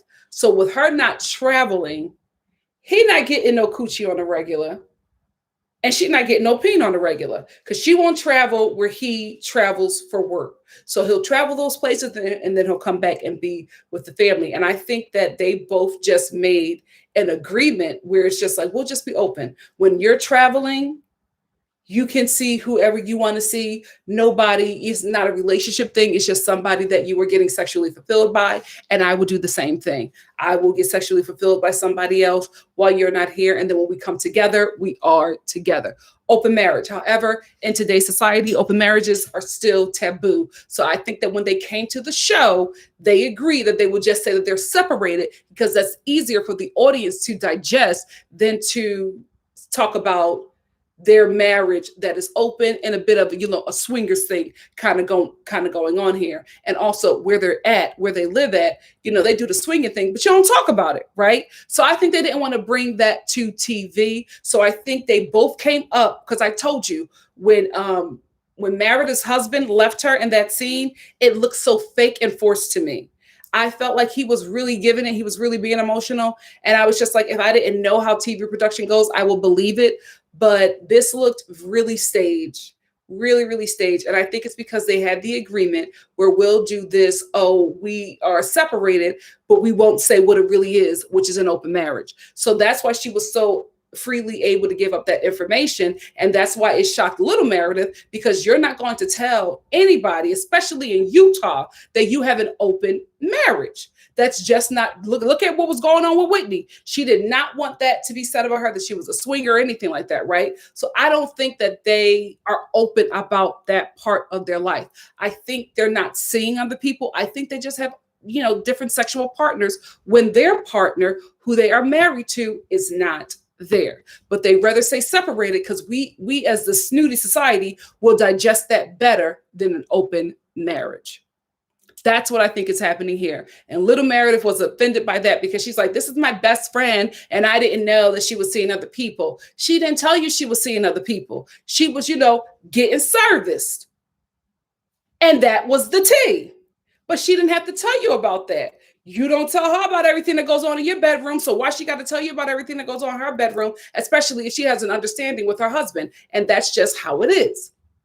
So little Meredith was offended by that. But I think that that's what's actually going on with Meredith and her husband, because just watching them, I'm like, you two are in on this together. This is too smooth. It just, something about it was just like, I felt like this was already planned and put together before we got to this point in your marriage. And that's exactly what I think happened. I think she may have slipped up and told Jenn, in a little girl talk, a little alcohol, and probably told Jenn that, oh, girl, I got to get ready to go because I'm going to see a man about a horse. And Jenn probably was just like, your husband, he back in town? Girl. You know what I mean? That little girl talk where it's just like, oh, what she going to go do? And Jenn brought that to the show. So that's the, I think that's the truth of the situation. I could be wrong, but that's what it looks like to me. And I also think that little Meredith is exaggerating her friendship with big Meredith, because when she says she's her best friend, I think, especially a lot of housewives, throw best friend around too loosely. Your best friend is not your coworker bestie, right? Because we all have our coworker spouse, right? We all have a work husband or a work wife. Everybody has that, right? But then you also have your work bestie, and that is somebody who you make sure you're working on the same shifts together. Y'all go out to lunch together, maybe go and get some maybe go to happy hour after work every now and again. You work well together on projects. You're sending, memes in each other's, inbox at work, but it stops there. You're not texting and talking to her after. You're not hanging out with her or him after. As long as it's a work happy hour, you're doing that. But y'all not going to the movies on the weekends. Y'all not inviting each other to baby showers and things of that nature. Your friendship starts and stops at work. I think that's what the Merediths are. So I'm not telling my work bestie that I'm in an open marriage. I'm not telling my work bestie that I have several sexual partners that I sleep with when my husband is traveling for work. I'm not telling you that. I'll tell you that I think the delivery guy, the UPS guy, is cute. I'll say that, but I'm not telling you about what goes on in my marital bed because you're my work bestie. All of our information is all of our exchange is just about work. It's not about what goes on outside of this job. So I think that's where their friendship is, because there's a lot about Meredith she doesn't know. Lisa, little Meredith.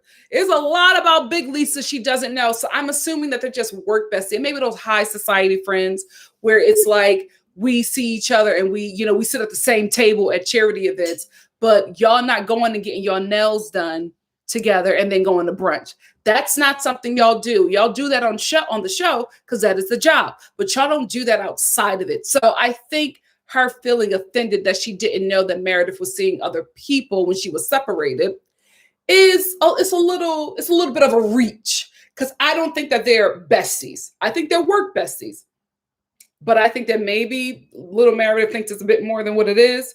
But I think they're work besties.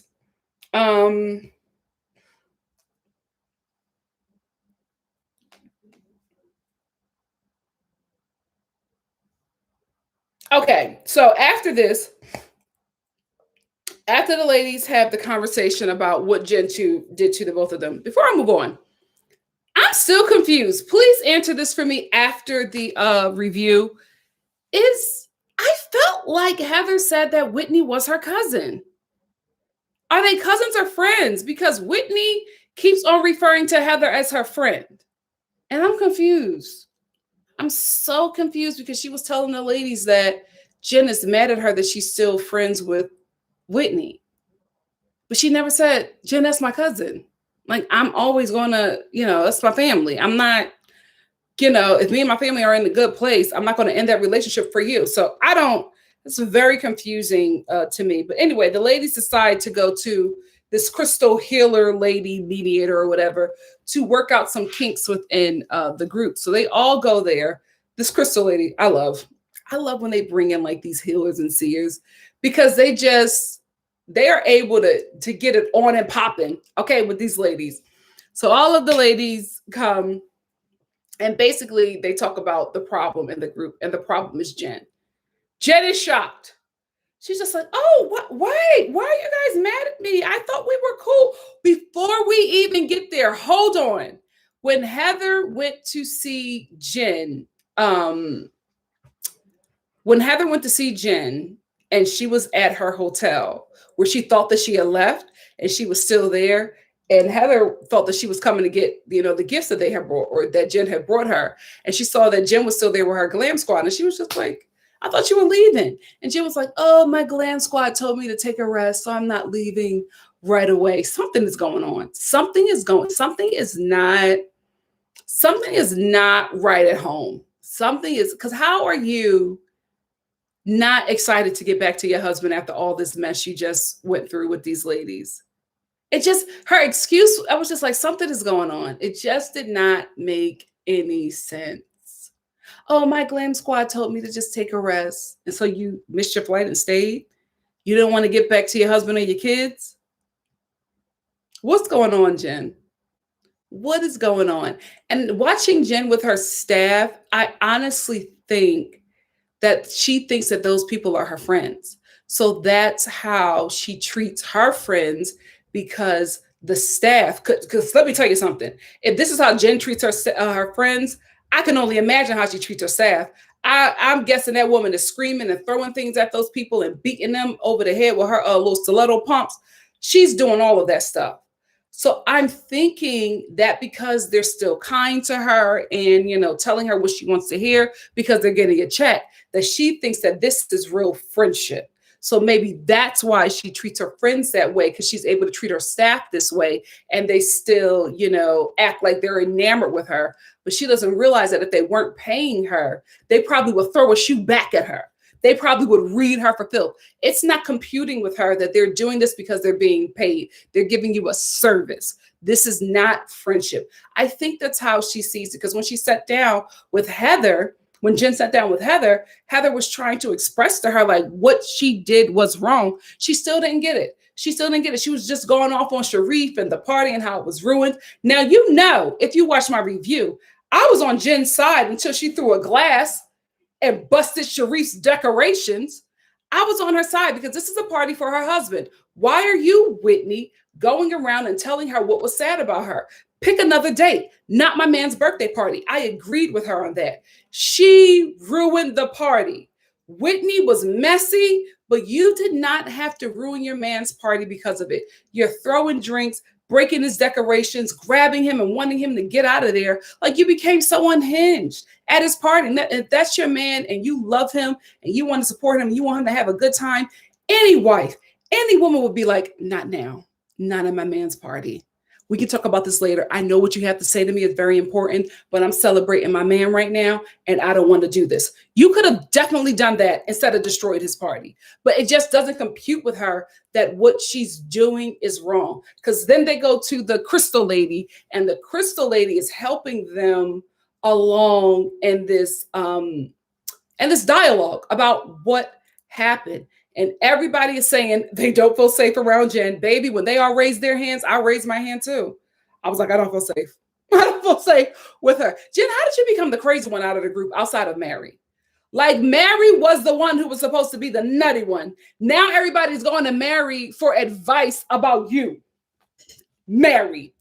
Anyway, so when Jenn finally realizes she doesn't have any way to go around this, that she just has to apologize to Meredith. She never apologized to Whitney, but she needed to apologize to Meredith for saying those things about her marriage, because that's what Meredith said. Meredith's just like, I don't feel safe around you because whenever you get upset with me, you start saying things about my marriage.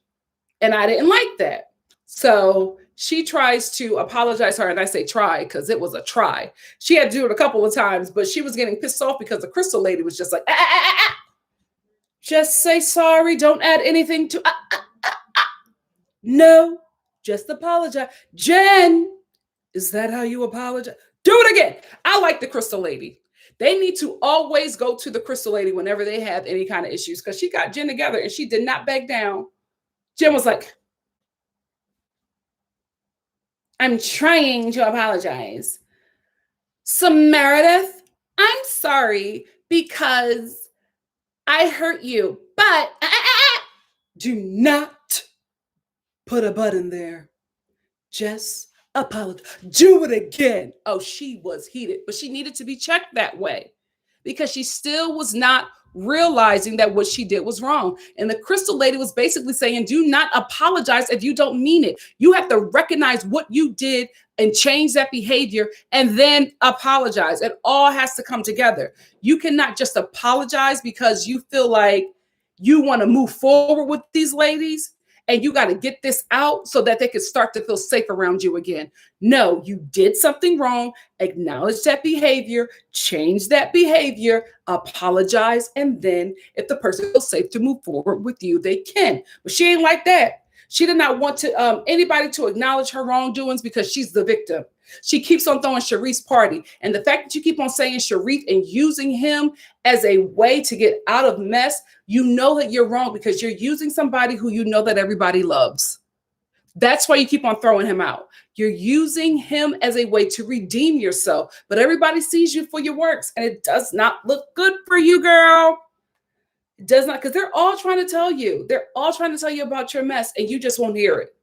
The only person who is really like trying their best, because everybody's just like, listen, I wipe my hands of this mess, especially Whitney, especially the Merediths. And I don't blame them. I really, really don't blame them because she has shown them that she is not a really great person to be around.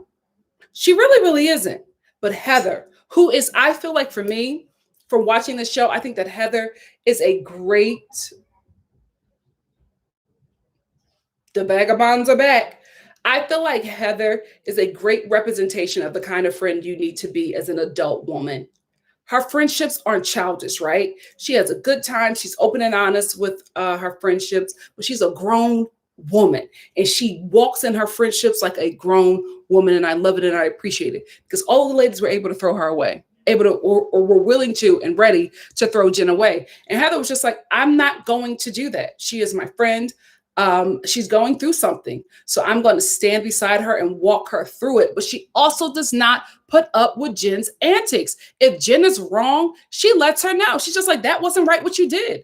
You were wrong. You were wrong what you did to Meredith. And you want to excuse that behavior by saying you was hurt. But that is not the way to go. She's a great friend, a great adult woman friend. This is how it should be. I'm not going to throw you by the wayside.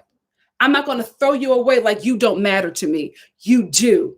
but you got to check this behavior. I'm your friend and I love you, and I will tell you that this is wrong and this is not okay. And I will not accept that, and I will not allow you to do that to other people. Great friend. Heather, to me, is the star of this show. I've loved everything about Heather. I really enjoy watching her in every episode. I love her storyline. I think she is a great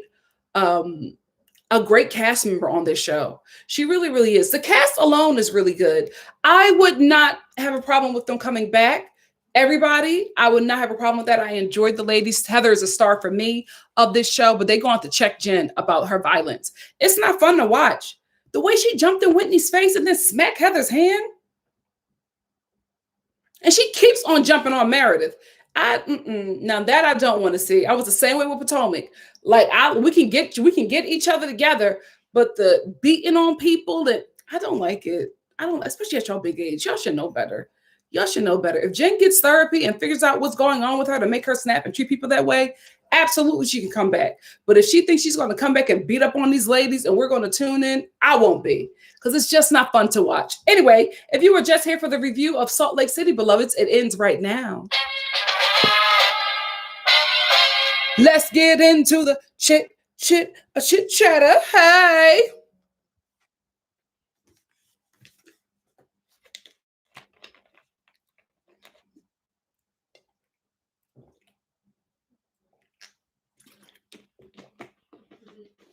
Chocolate Capricorn said they have reunions already for Real Housewives of Orange County. Yeah, baby. The reunion passed. Yesterday was the last episode. Salt Lake is going to be interesting because they have a lot to talk about, and a lot of it is Jenn. Jade said, funny how Jenn knew the tea, though.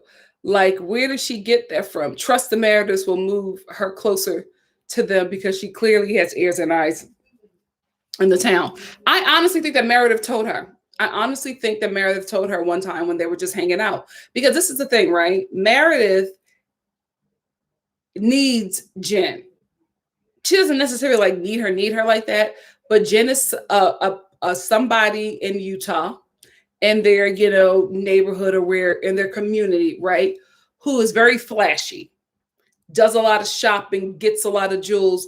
That's Meredith's customer, or that is somebody who she wants wearing her stuff, because Jenn is flashy and loud, and she will talk about it and she will show up in it. So she's a walking billboard, basically. So that's, for me, I feel like Meredith's friendship with Jenn is a friendship of convenience for Meredith.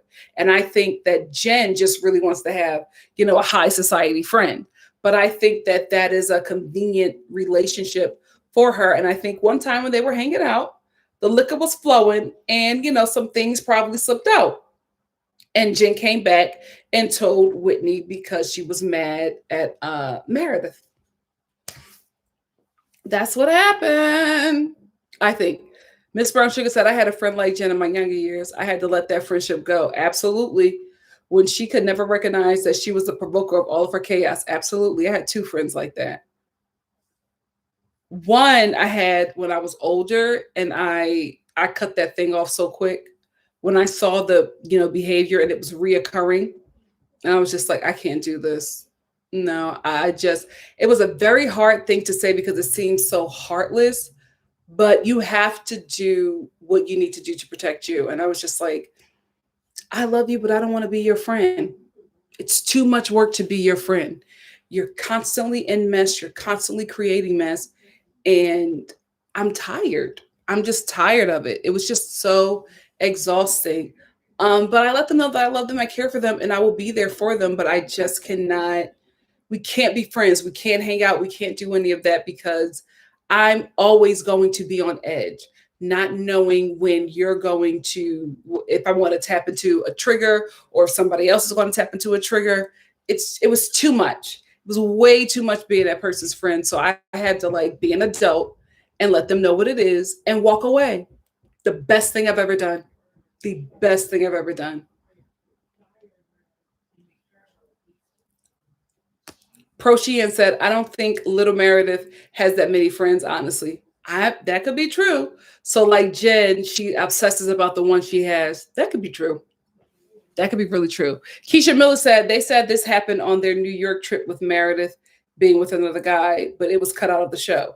Oh, really? Little Meredith is Little Meredith, Aaliyah is Jenn. Jenn is Little Meredith.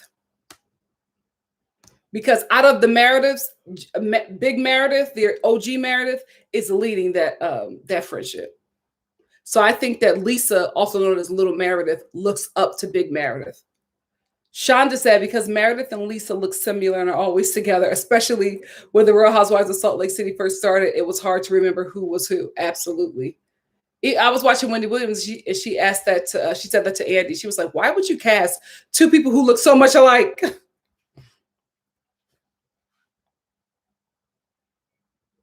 You know what? I think so too. The Nicholas Express said Meredith might pull a Cynthia on Lisa. We're still getting to know each other. I can see that. I can definitely see that. Aaliyah W said, my mom says she thinks they're play cousins, talking about Whitney and Heather. I do too. I do too now, because she was calling her cousin when we first met her, especially at the wedding. She was talking about her cousin's wedding. And then, throughout the show, they're just friends. Okay.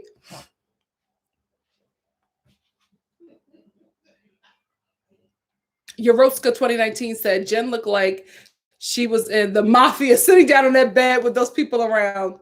She sure did. Can I tell you that Crystal Lady's couch looked so comfortable? I want that couch. Jay Gossip said, hubby, the way they communicate around there, I think is why she reiterates that they are friends, because family looks to be disposable. Jade, you got to write that again. I don't know what you meant. Jancelyn McComb said, Heather said that they were cousins last time she was on. Yeah. Are they cousins? Are they just really good friends? Because I know how we do in the Black community. If you are our friend for more than like 5 years, I think you become cousin or brother or sister. And then for a lot of Black kids growing up, you have a bunch of aunties and uncles. And then when you get grown, you realize that, oh, it's just my mom's best friend. We have so many aunts and uncles, and it's just like, oh, these are just best friends. Oh, okay. Yeah, we were neighbors. So that's your Aunt Gloria. Just because you grew up together and that's your neighbor, that's my aunt. That's what we do. That's what we do. I'm the auntie to so many kids. I told you about my little niece, blonde hair, blue-eyed niece. That's just how it is. That's my baby. She calls me Aunt Sparkle. So maybe that's what's happening there.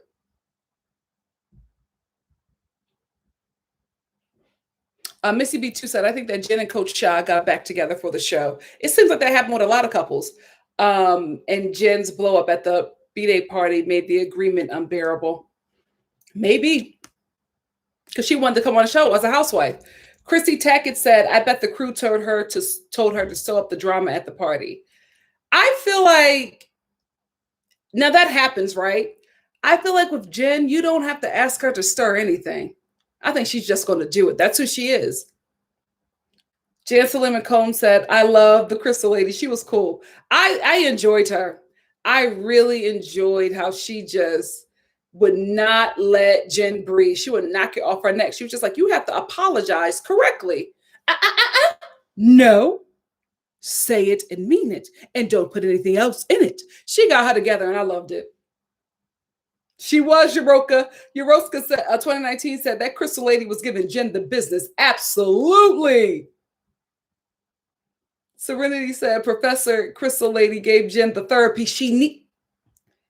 Absolutely agree. The therapy she needs. This episode proved Jenn needs therapy and to stop drinking. Absolutely agree.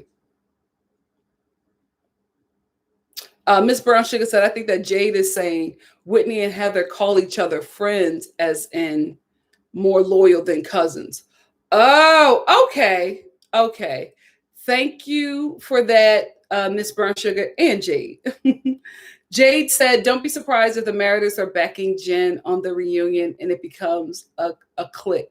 I swear, because they exposed that it was actually Heather and Whitney that said she was scared of Jenn on camera. Huh. Okay. That's interesting. Hey, L Boogie.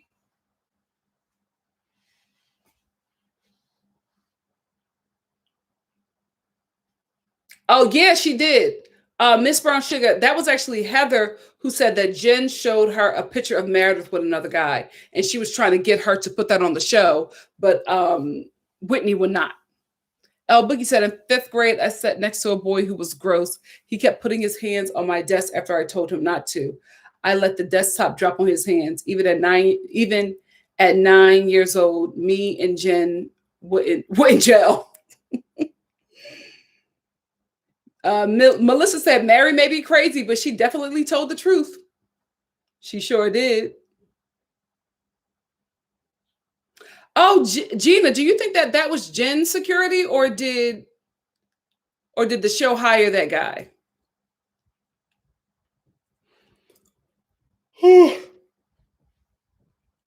I'm sorry, guys. Y'all know I went to sleep mad late watching the morning show. Pro Sheehan said, but we saw Lisa call Mary and not say anything about Mary lying about saying Jenn is scary. These ladies are going to get exposed with these FaceTimes they be doing. Jade said the clip that Little Meredith posted on Twitter, I got you calling her Little Meredith, Lord, posted on Twitter of Heather saying that she wanted Jenn to explode, but on the Merediths and not Heather. Whitney made me look at them differently. This was on Jenn's Twitter? What's her name? No, Lisa. What's Lisa's name? What is Lisa's name? Lisa. Real Housewives. So let me see. Real Housewives. I gotta eat something. My stomach is eating itself. I told you it's very hard for me to eat breakfast. I am not a breakfast girl. I'm a late brunch girl, but breakfast. So if I start something at 12, just know I haven't eaten. I don't know what my internet. Oh God, we got another router. Thank the Lord. Thank the Lord. We got a super chat from who? RHOC 2019. Thank you, baby. RHOC said, so happy to finally join you again for a live. It's been over a month. We got COVID-19 and I've been catching up on drag and Salt Lake City lives. Oh, I'm fine, but the husband is still recovering. Love it. Oh, thank you so much, RHOC. A speedy recovery to you and the hubs. Thank you. Thank you for joining me. People. Lisa Barlow. Where is this clip that y'all talking about?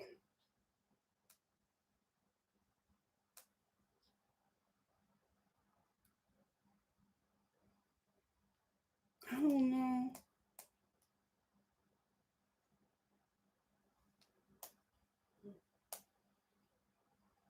Yeah, I don't see the clip. I think it was probably deleted.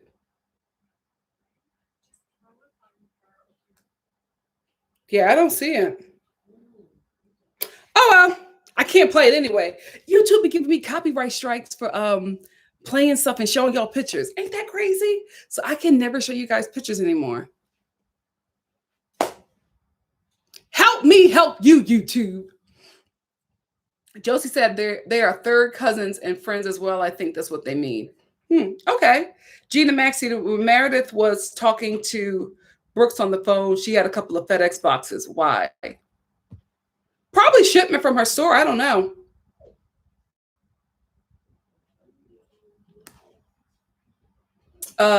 Priya said, same in the Asian community. I have so many aunties and uncles. Yeah. That's how it is.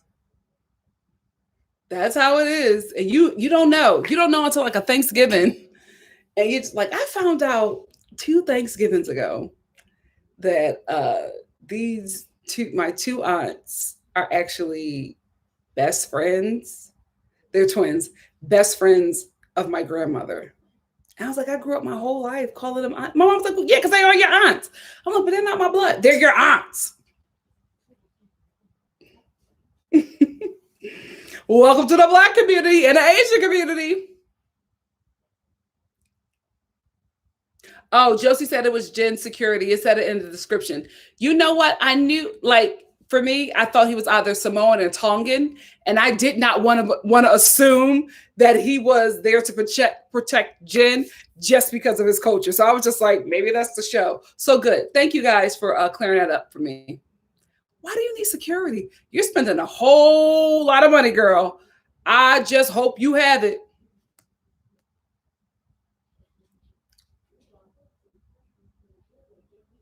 Yes, guys, send some love to our girl RHOSC. Her and her husband are recovering from COVID. Yes. The Nicholas Express said Andy hinted that the Real Housewives of Orange County might be getting rebooted. When did you, Nicholas, when did you send that? Did you send it now?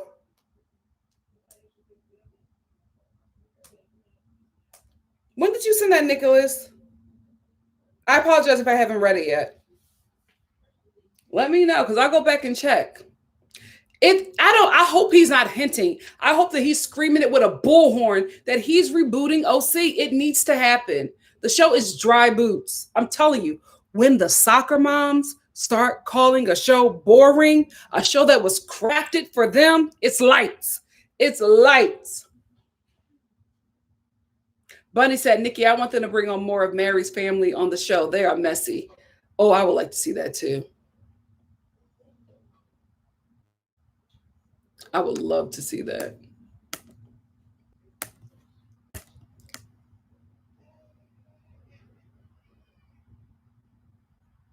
Oh, you just did it. Where, Nicholas? I ain't see it. I'm refreshing and everything. Oh, thank you. Just got it. Evan Ross said it's time to cancel the Real Housewives of Orange County. Ooh! You know what? They might copyright me, but I'm going to still show it. Take a picture. Oh, shoot. Nicholas, can I repost this on my Instagram? Let a girl know. But so basically, Evan Ross, I don't know who he is, but he tweets a lot about the housewives. He said, I think it's time to cancel the Real Housewives of Orange County. Meghan McCain responds, yes. And Andy responds, I think you mean reboot. Pink slips are going out today. Pink slips are going out today. Unfortunately, it's a yay because the show has been dry. Boots. It's time. It's rebooted. I'm excited. I do want the old girls back, but if we're going to reboot, let's reboot. Let's reboot them all, Andy. Let's reboot. Keep Potomac. Potomac delivers. That you got to give them another season because them girls, they performed this season. But we reboot all of them. Go mad, bro. Go mad. Reboot all of them. Opal, thank you so much for the super chat. Opal said, hey, Nikki. Hey, girl, hey. That's it. Hey, sis. Thank you for the super chat. Reboot them all, Andy. Go gangster on them. Reboot them all. We're ready.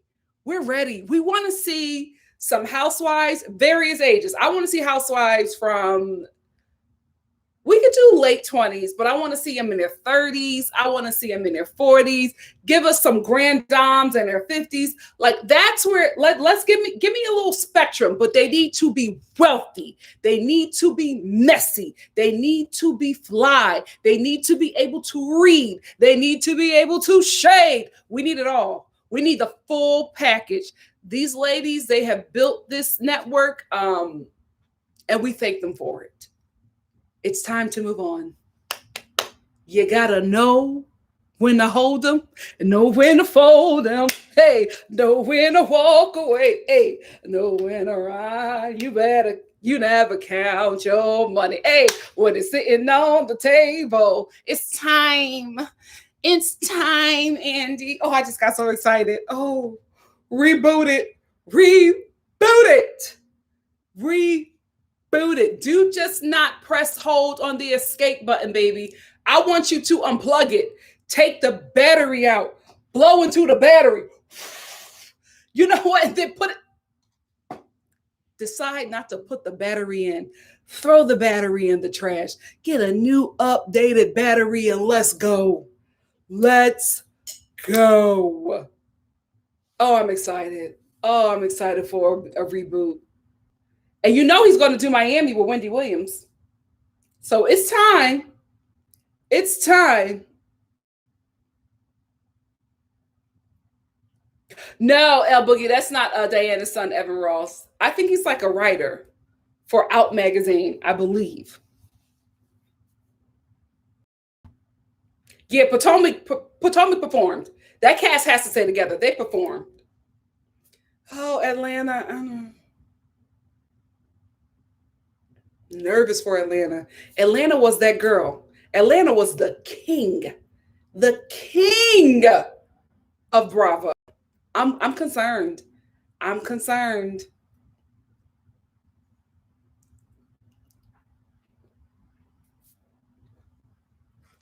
Yeah, they got to be wealthy. I want to have housewives like the lady in that viral video where that man walked up on her and said, "Hey, what do you do for a living?" She said, "I'm married." That's what I want on this show. Can we get her? Can we get her on the show? The only thing about it is it's very hard for them to get wealthy housewives. Because when you got that much money, you don't want nobody to know it and you don't want nobody in your business. And when I say you don't want nobody in your business, I mean the feds. Because a lot of that wealth is illegal. So you don't want too many people looking and counting your coins. So that's why it's really hard to get like wealthy housewives. It's easier to get rich ones, but them wealthy ones, they don't want you in there insider trading wealth. No.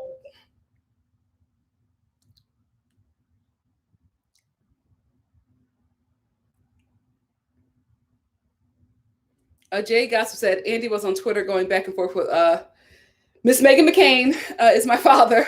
McCain after she said, "Oh yeah, it should be canceled." That was the tweet. Josie said, if they're in their 50s, they have to be young in spirit, like MVP's Miss Karen Huger. Yeah, you have to have a mother of the show. You cannot just have a bunch of young broads running around without somebody getting the girls together. You have to have a housewife that gets the girls together. We have to have that. That's the formula that works. So Sheltavia said, "Nikki, you pulling out the tunes today." Yes, baby. Karaoke over here. Prochian said, with all that came out about 4 degrees, I think Potomac will be fine if they go after her. Who 4 degrees? Who is 4 degrees? Oh, Potomac starts filming next week. All right. All right. Yeah, Tony, that show needs Nene. Atlanta needs Nene. They just do. That group of ladies does not work without her. Now, if you get all new ladies, it may work, but you can't bring them back and not bring back Nene. It doesn't work. Baba said, I need an is it ready to wear shade, custom couture for daily wear. I need champagne and caviar with organized crime rumors. Okay? That's where it is. That's what we need. We need money. We need money. We need to start the season on a yacht. You know what I mean? Like, we need coin. Me too, Pink Petals.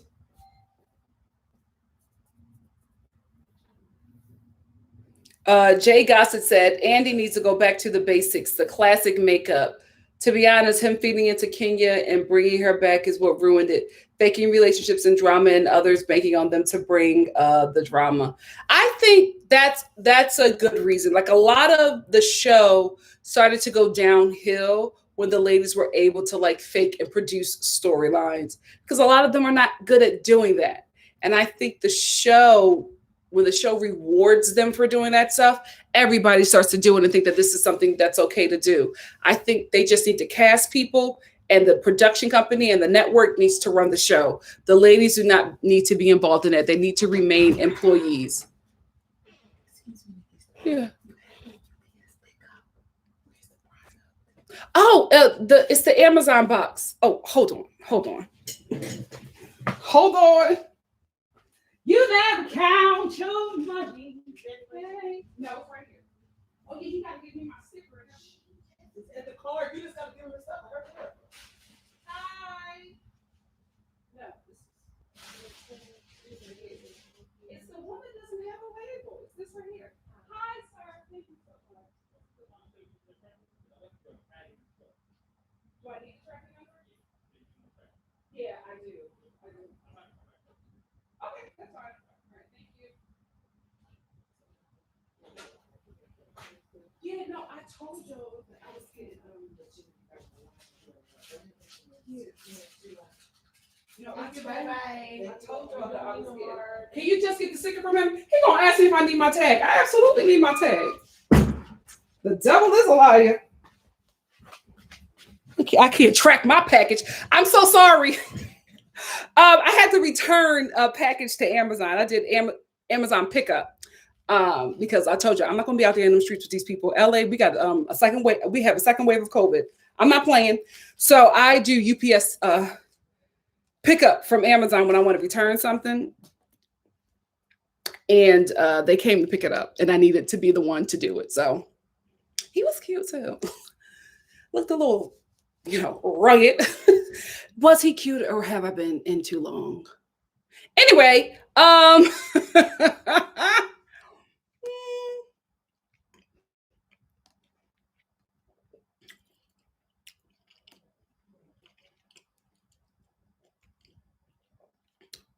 Timmy said, Cynthia and Candy gotta go. Reboot. It's time to reboot. Oh, Furious Citizen. Come on. I think they're preparing to recast Atlanta. I think so too. Listen, for y'all, I'm gonna have my ear to the streets. And if I find out anything, I'm gonna let y'all know. But I think that may be coming. Baka with 3 Olive said, I was liking Monique because she was wealthy, a cool mom, a wife. Her story was interesting with her relationship with Chris. They are the only interesting couple with Ashley and Gollum. I hate that I said that. Because I know I'm turning over a new leaf. But Lord, I knew as soon as I called that man Gollum. I knew no one's going to take off. Now we got Gollum and little Meredith. Ciao. Listen, it is what it is. And Ashley is his precious. We have a super chat from Prochien. Prochien said 4 degrees. Oh, 4 degrees. I'm so mad I did pick that up. Equals Wendy Osefo. They are saying she didn't know any of the ladies and that she stole a contact list from a potential wife to get on the show. I wouldn't be surprised if they didn't know her. I wouldn't be surprised. I really would not be. What I do know that the network loves her. They love Wendy. They love Wendy. I wouldn't be surprised if she gets a spinoff. Like I always say it because I'm just like, that is that's their precious. Wendy.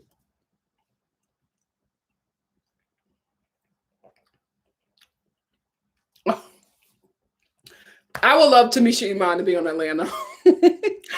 I would love it. Your roast go. Miss Brown Sugar says, so how much do we think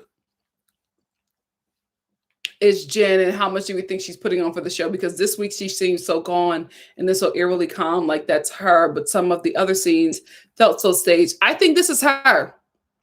I think this is who Jenn is. And I think that people in her life have allowed her to treat them that way. Because she does eventually come back and apologize and you feel bad for her. But something got to change because that just wasn't cute.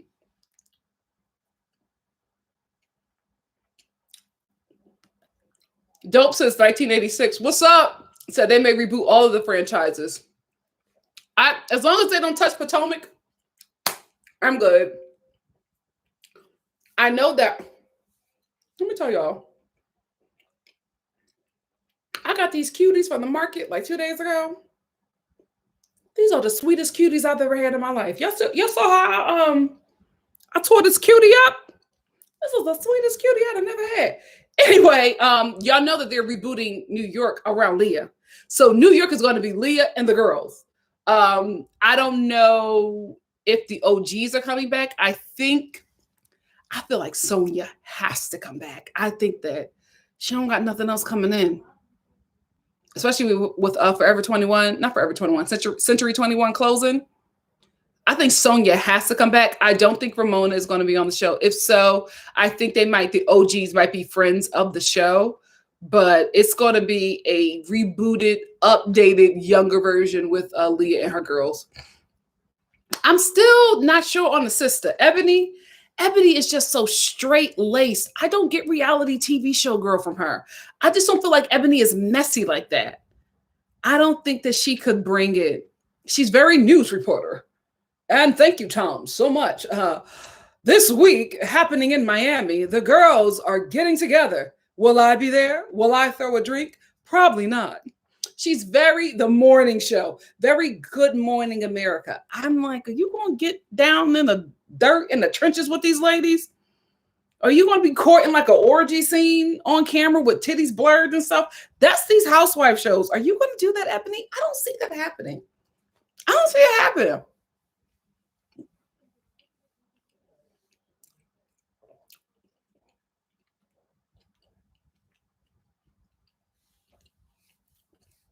Jay Gossip said, and Funky, talking about Funky Daniva, exposed Kandi for banking on Kenya being messy, aligning herself with her because of the drama, which to me exposed her alliances and why Kandi is trying to distance herself now because it's strategic. I kind of agree. I think that because Kandi did not like Nene, she sided with Kenya a lot because it's easier to link up with another enemy of your enemy. You know what I mean? It's not my enemy, but my enemy's enemy. We gonna link up and we gonna take her out together or go after her together. I think now that Nene is no longer there, she no longer feels the need to be linked up with Kenya, who is, a toxic person, right? And she sees that and she knows that. But now that there's no more Nene there, she doesn't have to be her friend and defend her. So that's why we're starting to see cracks in the relationship. No, leave me alone, voicemail, Miss Brown Sugar. I'm so mad I said that. That's why I'm like, these lies, I just be saying anything on here. I watch them back and I'll be like, Nikki, you got to start editing these. You got to go back to editing reviews, girl. Because I'm telling you, when I would edit my reviews, I would be like, ooh, cannot put this in with the lives. I'm like, we got to just go with it.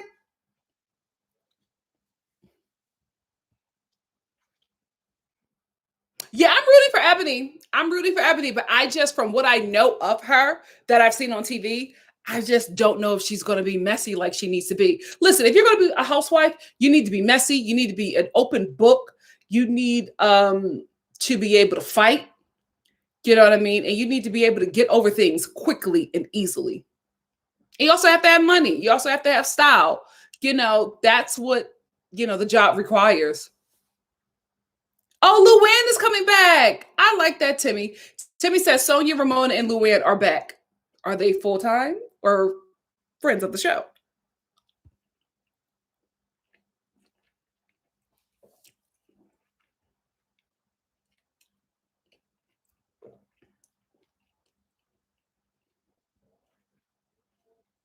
Miss Brown Sugar said, I must stand alone on this, but I love Wendy too. So does the network. She can be annoying, yes, but she raises points. Plus, then we get to see Find Eddie too. Dope since 1986, Leah is very good for TV. Sonia, Furious Citizen says, Sonia was on the Worst Cooks TV show, and I never knew she didn't cook. You think that wealthy woman, back when she was wealthy, you think she cooked? She never had to. She never had to cook or raise a child until she divorced that man. Monique said, no, Ebony will go off on folks. She won't be throwing drinks and getting freaky, but she will get into the battle of words with them. I'm very interested. I'm very, very interested to see. It's going to take us a while to see the season because they don't start filming until April? I think they film from April through December. So we won't see that for a very long time, but that's one show that I'm interested to see how this cast will interact with each other. Because it's such an odd casting. Odd casting.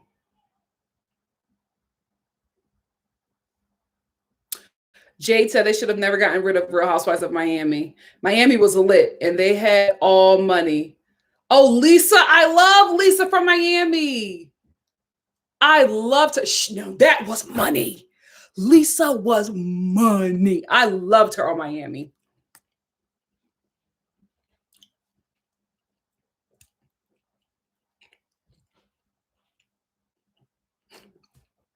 Black Lavender said, I want the shade and wig snatching on the Housewives.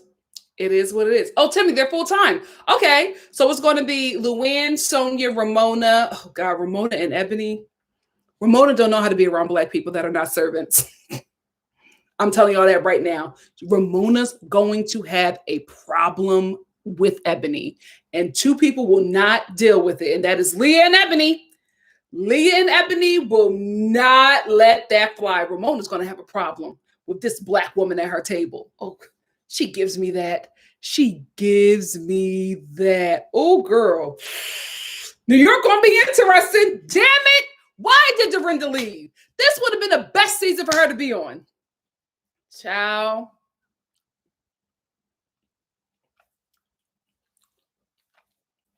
Oh, yeah, L Boogie. I think that's why they will never do Chicago, because of the mob. Same thing with Philly. They're never going to do Philly. All them women that got money, mob money.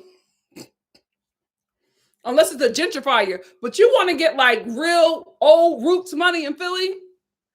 That money illegal. I'm going to just let you know what it is, okay?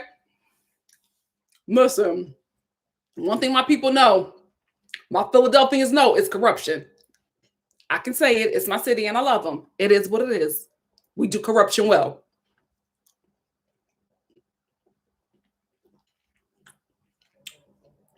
DeWay, I have not seen the trailer for Married to Medicine. I'll watch it after because they keep on giving me copyrights if I play anything on here. So I want to get my channel taken down, so I can't. I can't watch it.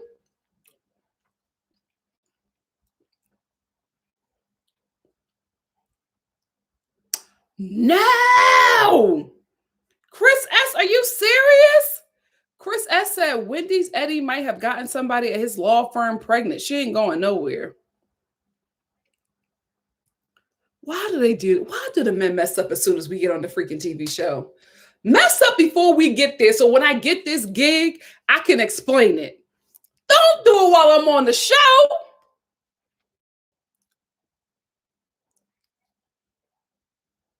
Oh, Furious Citizen said, do rich people live in Alaska? I know it's a stretch, but I mean, it would be different. I think there's money there, but I think it's like in some parts of the South where there's like very wealthy people, but they still look very impoverished. I told y'all about that show that it was the Pinkets or something like that. It was about this wealthy farm family in like Arkansas somewhere, right? And these people were like multimillionaires. They looked homeless because that was just the look of where they at. You know what I mean? Where it's just like very dirty farm hands and stuff like that. Teeth was missing. I'm like, yo, multimillionaires, missing teeth, beat up hands, bare face. So there's money in those areas, but what does the money look like? They want polished money.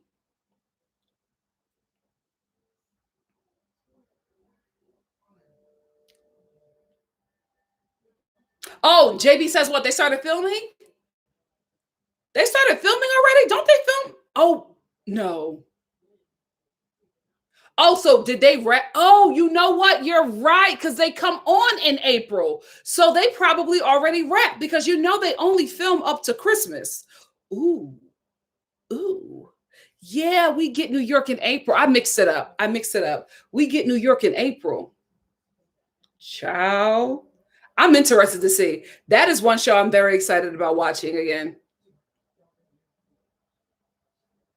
Oh, God. Momi said, I heard somewhere that Ebony took the New York Housewives to Harlem for one episode.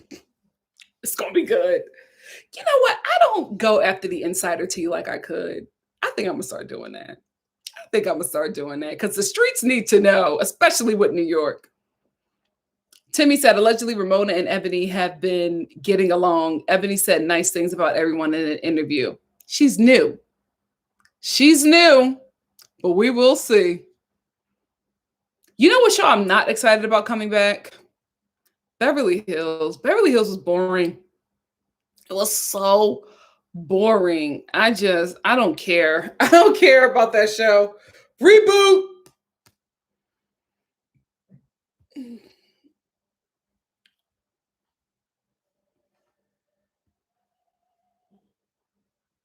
Miss Brown Sugar said, that's okay. I want Dorinda to come back healthier and ready to play. Me too. I don't want Dorinda if she's not healthy.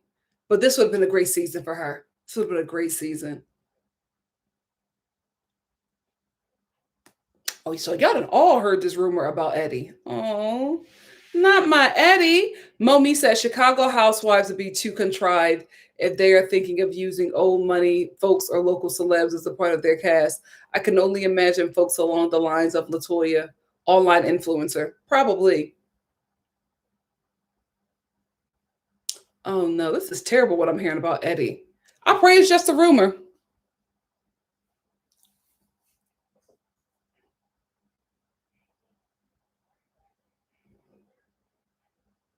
Oh, Miss Brown Sugar said Dr. Simone tried to tell them fools, don't you know you are a target? These men can't stand not having their ego stroked. Tell it. Bunny, I heard that about Mark. Bunny said, rumor is Mark Daly is about to get a new show. I heard that he's like trying to pitch a reality show with him at one of his restaurants. Child, Kenya, I told you. Any man that gets with a woman who is on a reality TV show knows exactly what he's getting into. Knows exactly what he's getting into. Yeah, them farm wealthy people, they do not look wealthy. Serenity said there's oil money in Alaska, but the state isn't opulent. There's no opulence. Yeah, that's what it is. You got to have money and have opulence, honey. Josie said Alaska has pockets of money, but poverty like you wouldn't believe. It's Latasha said, don't do our Kansas like that. Listen, Kentucky, maybe it was Kentucky. Baba said, what's the point of money if the face ain't beat? Not everybody does money the same. They do money and they buy cattle. You know what I mean? Other people take that money and buy Prada. It's what you like. It's what you enjoy. Some people get a Bentley. Others get a tractor.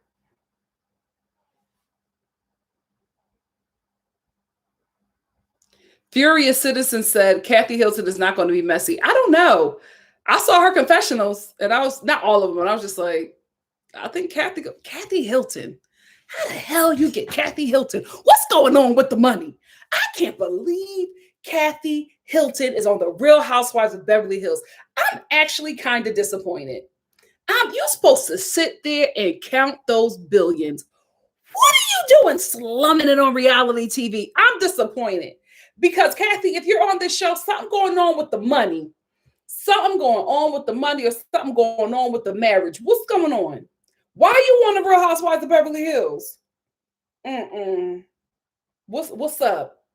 What's up? You're supposed to be sitting there counting your money. What you doing? Something up.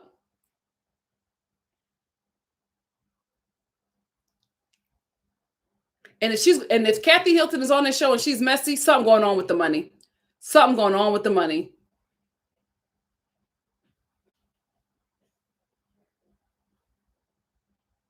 Kyle is definitely going to get along with Kathy. Ain't nobody coming against the money unless something up with the money. They better they better start talking about real stuff. If they don't talk about anything going on in Kyle's life, I'm out. Because we're not going to just protect certain housewives. That's not how this goes, especially with Kathy. Let's talk about her. Are we going to talk about her son? Who was he dating? He was dating another celebrity's child, and they had to get a restraining order on him. And he was in the court screaming, like biting a window, acting like something was wrong with his mind or something like that, and like defecating on himself. It got real messy. It got real messy. Are we going to talk about that, Kathy? Are we going to talk? Is Paris making some surprise visits? Like, yeah, if they are protecting Beverly Hills, I don't want it. And not saying I need to see like the worst of these ladies' lives, right? I don't want no polished version that the cast gives me. If y'all gonna put your lives on the show, put it on the show and let's be truthful and honest about it. If y'all gonna give us a fluff season, keep it. Yeah, if Kathy is playing nice, if we're not talking about Erica's scandal, keep it. Why is she on? I don't know. When you got billions, you don't do reality TV. You can do reality TV with millions, thousands, billions. What I need that for? Everybody already know me. I'm a billionaire. Something up. Something is up. Let me tell you something. Mauricio back in the day, he's cute now, but Mauricio back in the day, when he first got on the show, I was like, Kyle, how did you cute, but girl, how? And I remember I saw them at, where was it at? They was at this wine and country event that I was working at. And I walked by him. Oh, God, it was years ago though. He looked so good. So good. It was in the summertime, so he was like dark. Mauricio gets dark. I don't know why he always looks light skinned on the show, but he gets dark, okay? Real dark. And he just smells so good. Ciao, Kyle. I don't know how you know what? He probably needed some money. No shade. Not saying that he couldn't just fall in love with her, but I feel like he saw that opportunity and was like, let me lock this down now because he's fine. He's getting a little older. Things are changing. But back when I saw that dude, I was like, okay. Kyle did good. I don't even think she knew. I don't even think she knew how fine he was. Ciao.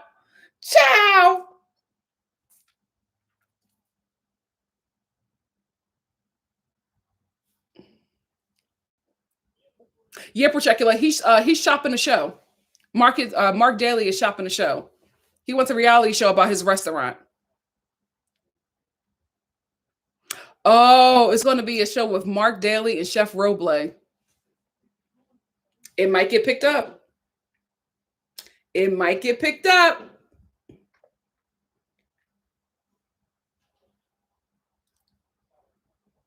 Yeah, Selling Sunset is much better than Beverly Hills.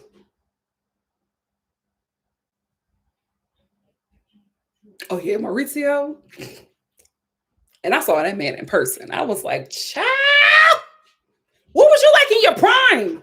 Mauricio in his 20s? Girl, bye.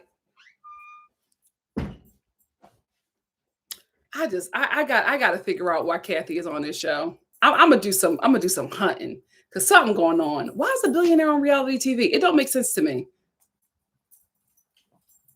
It does not make sense to me.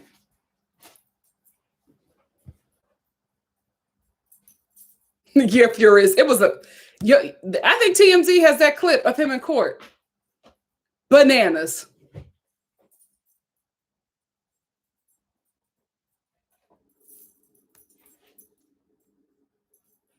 She's on because of the Paris. Kayla says she's on because of the Paris documentary Damage Control, probably. What happened with that? Me too, the home with Reese. I thought I would never see the day Kathy joined the cast either. Then I saw them getting her ready for her confessional, and I was just like, ooh. My immediate thought was, what's going on with the money? What?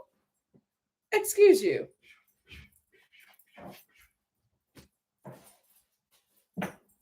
You know what, F. Usher, if I can figure that out, I will do that. F. Usher said, I would love for people in the chat to call in. You are so down to earth and knowledgeable, Nikki. Oh, thank you. I'm gonna explore that. The only Hilton sister, or the only one of them sisters that need to be on the show is Kim. Momi said, so I guess Mark didn't have a problem with being on TV after all, huh? Okay. When it benefits him.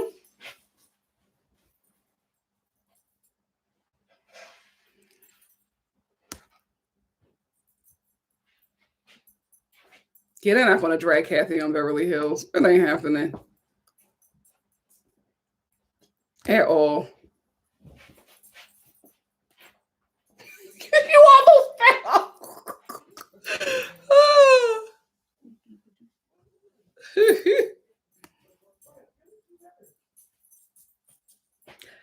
Listen, if Beverly Hills can get Kathy Hilton and Kris Jenner, Kris gonna come and mix that party up. Listen, she knows how to perform. She will deliver. But I mean, if Beverly Hills can get her, you know, all that money that Atlanta and Potomac brings in is going to that budget. Ain't no way they can afford Kathy and Kris Jenner at the same time. No way. But that's the thing, Jay Gossip. We already know who Kathy Hilton is. She got the fame when you got with the money. So she doesn't need to slum it on this show. And that's what this show requires.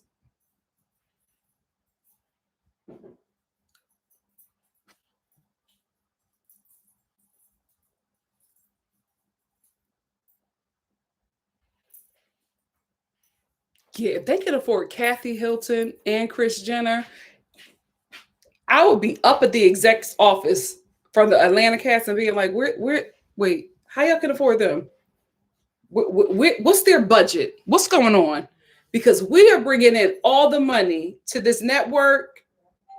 Me and what's that other one? What is that show? That boat show. That boat show in Atlanta is bringing in all the money. Why? How y'all got a budget to afford Kathy Hilton and Kris Jenner? That's when those two shows need to like go to the network and be like, okay, well, y'all got to pay us more. Because if y'all can afford Kathy Hilton and Kris Jenner, y'all got money. And that's our money. Oh, you can call in on StreamYard, Josie? I'll look into that.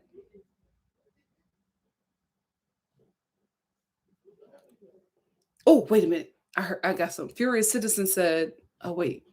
Was that Furious Citizen? Yes. Furious Citizen said she might not be a billionaire anymore. Just look at how Camille, she got on the show and was getting divorced. Oh, God. Is Kathy coming on the show because she's getting divorced? Miss Brown Sugar said, you knew he didn't. Mark just had a problem with things not being done his way and in his time. True.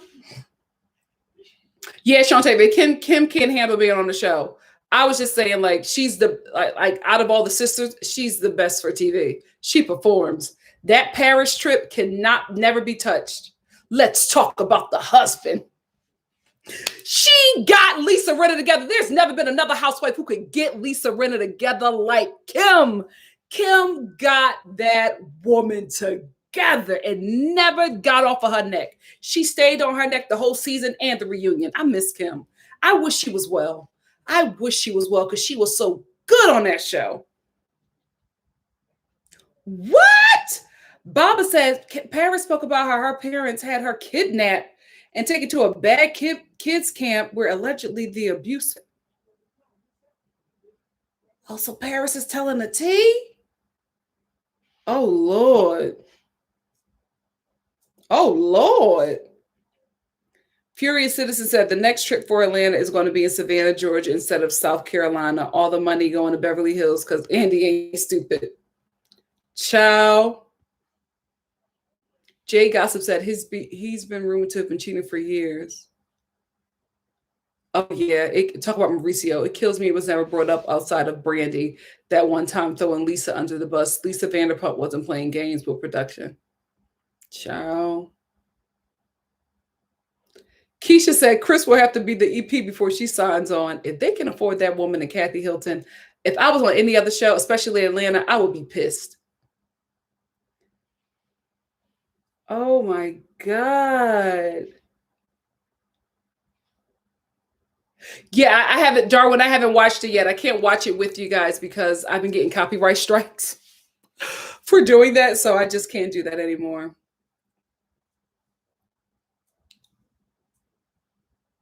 Thank you, Miss Brown Sugar. Miss Brown Sugar said, treating the Real Housewives of Atlanta cast like TLC on their first contract, where the money reside now. Absolutely. They should be making the most out of all of them broads. No, Baka with 3 Olives, she was never the same. Okay, I may check out Paris's documentary. Wow, I didn't know about that camp thing. Ciao. Maybe Beverly Hills might be interesting. We will see. Anyway, my loves, thank you so much for joining me. I've had a great afternoon with you all, but you could probably hear it in my belly. It's time for mama to eat, and then I got to go run an errand. Such is life. I try to keep my errands down to a minimum because, you know, I'm in the hot spot of COVID. Keep me in your prayers, as I will do for you all, especially you, RHOC. I love you guys. I enjoy our time. I will see you. What's today? Thursday? Oh, I'll see you tomorrow. I'll see you tomorrow for Love at the Lockup. All righty, my friends. Love you. Bye. I always like to get the little bit of tea before I get out of here. Yeah, poor Shekula. I'm disputing them, but it just takes time. But I'm walking on eggshells now, so I don't want to mess up anything. So I have to, everything that I do with you guys, we just have to talk about it. I can't show you. They got some, I guess it's because I'm getting, people are like subscribing to me now. Like I guess they have like somebody watching or reporting. I don't know, but it's a nightmare. It's a nightmare. Bye, ND. I'll see y'all tomorrow. So long, farewell to you, my friend.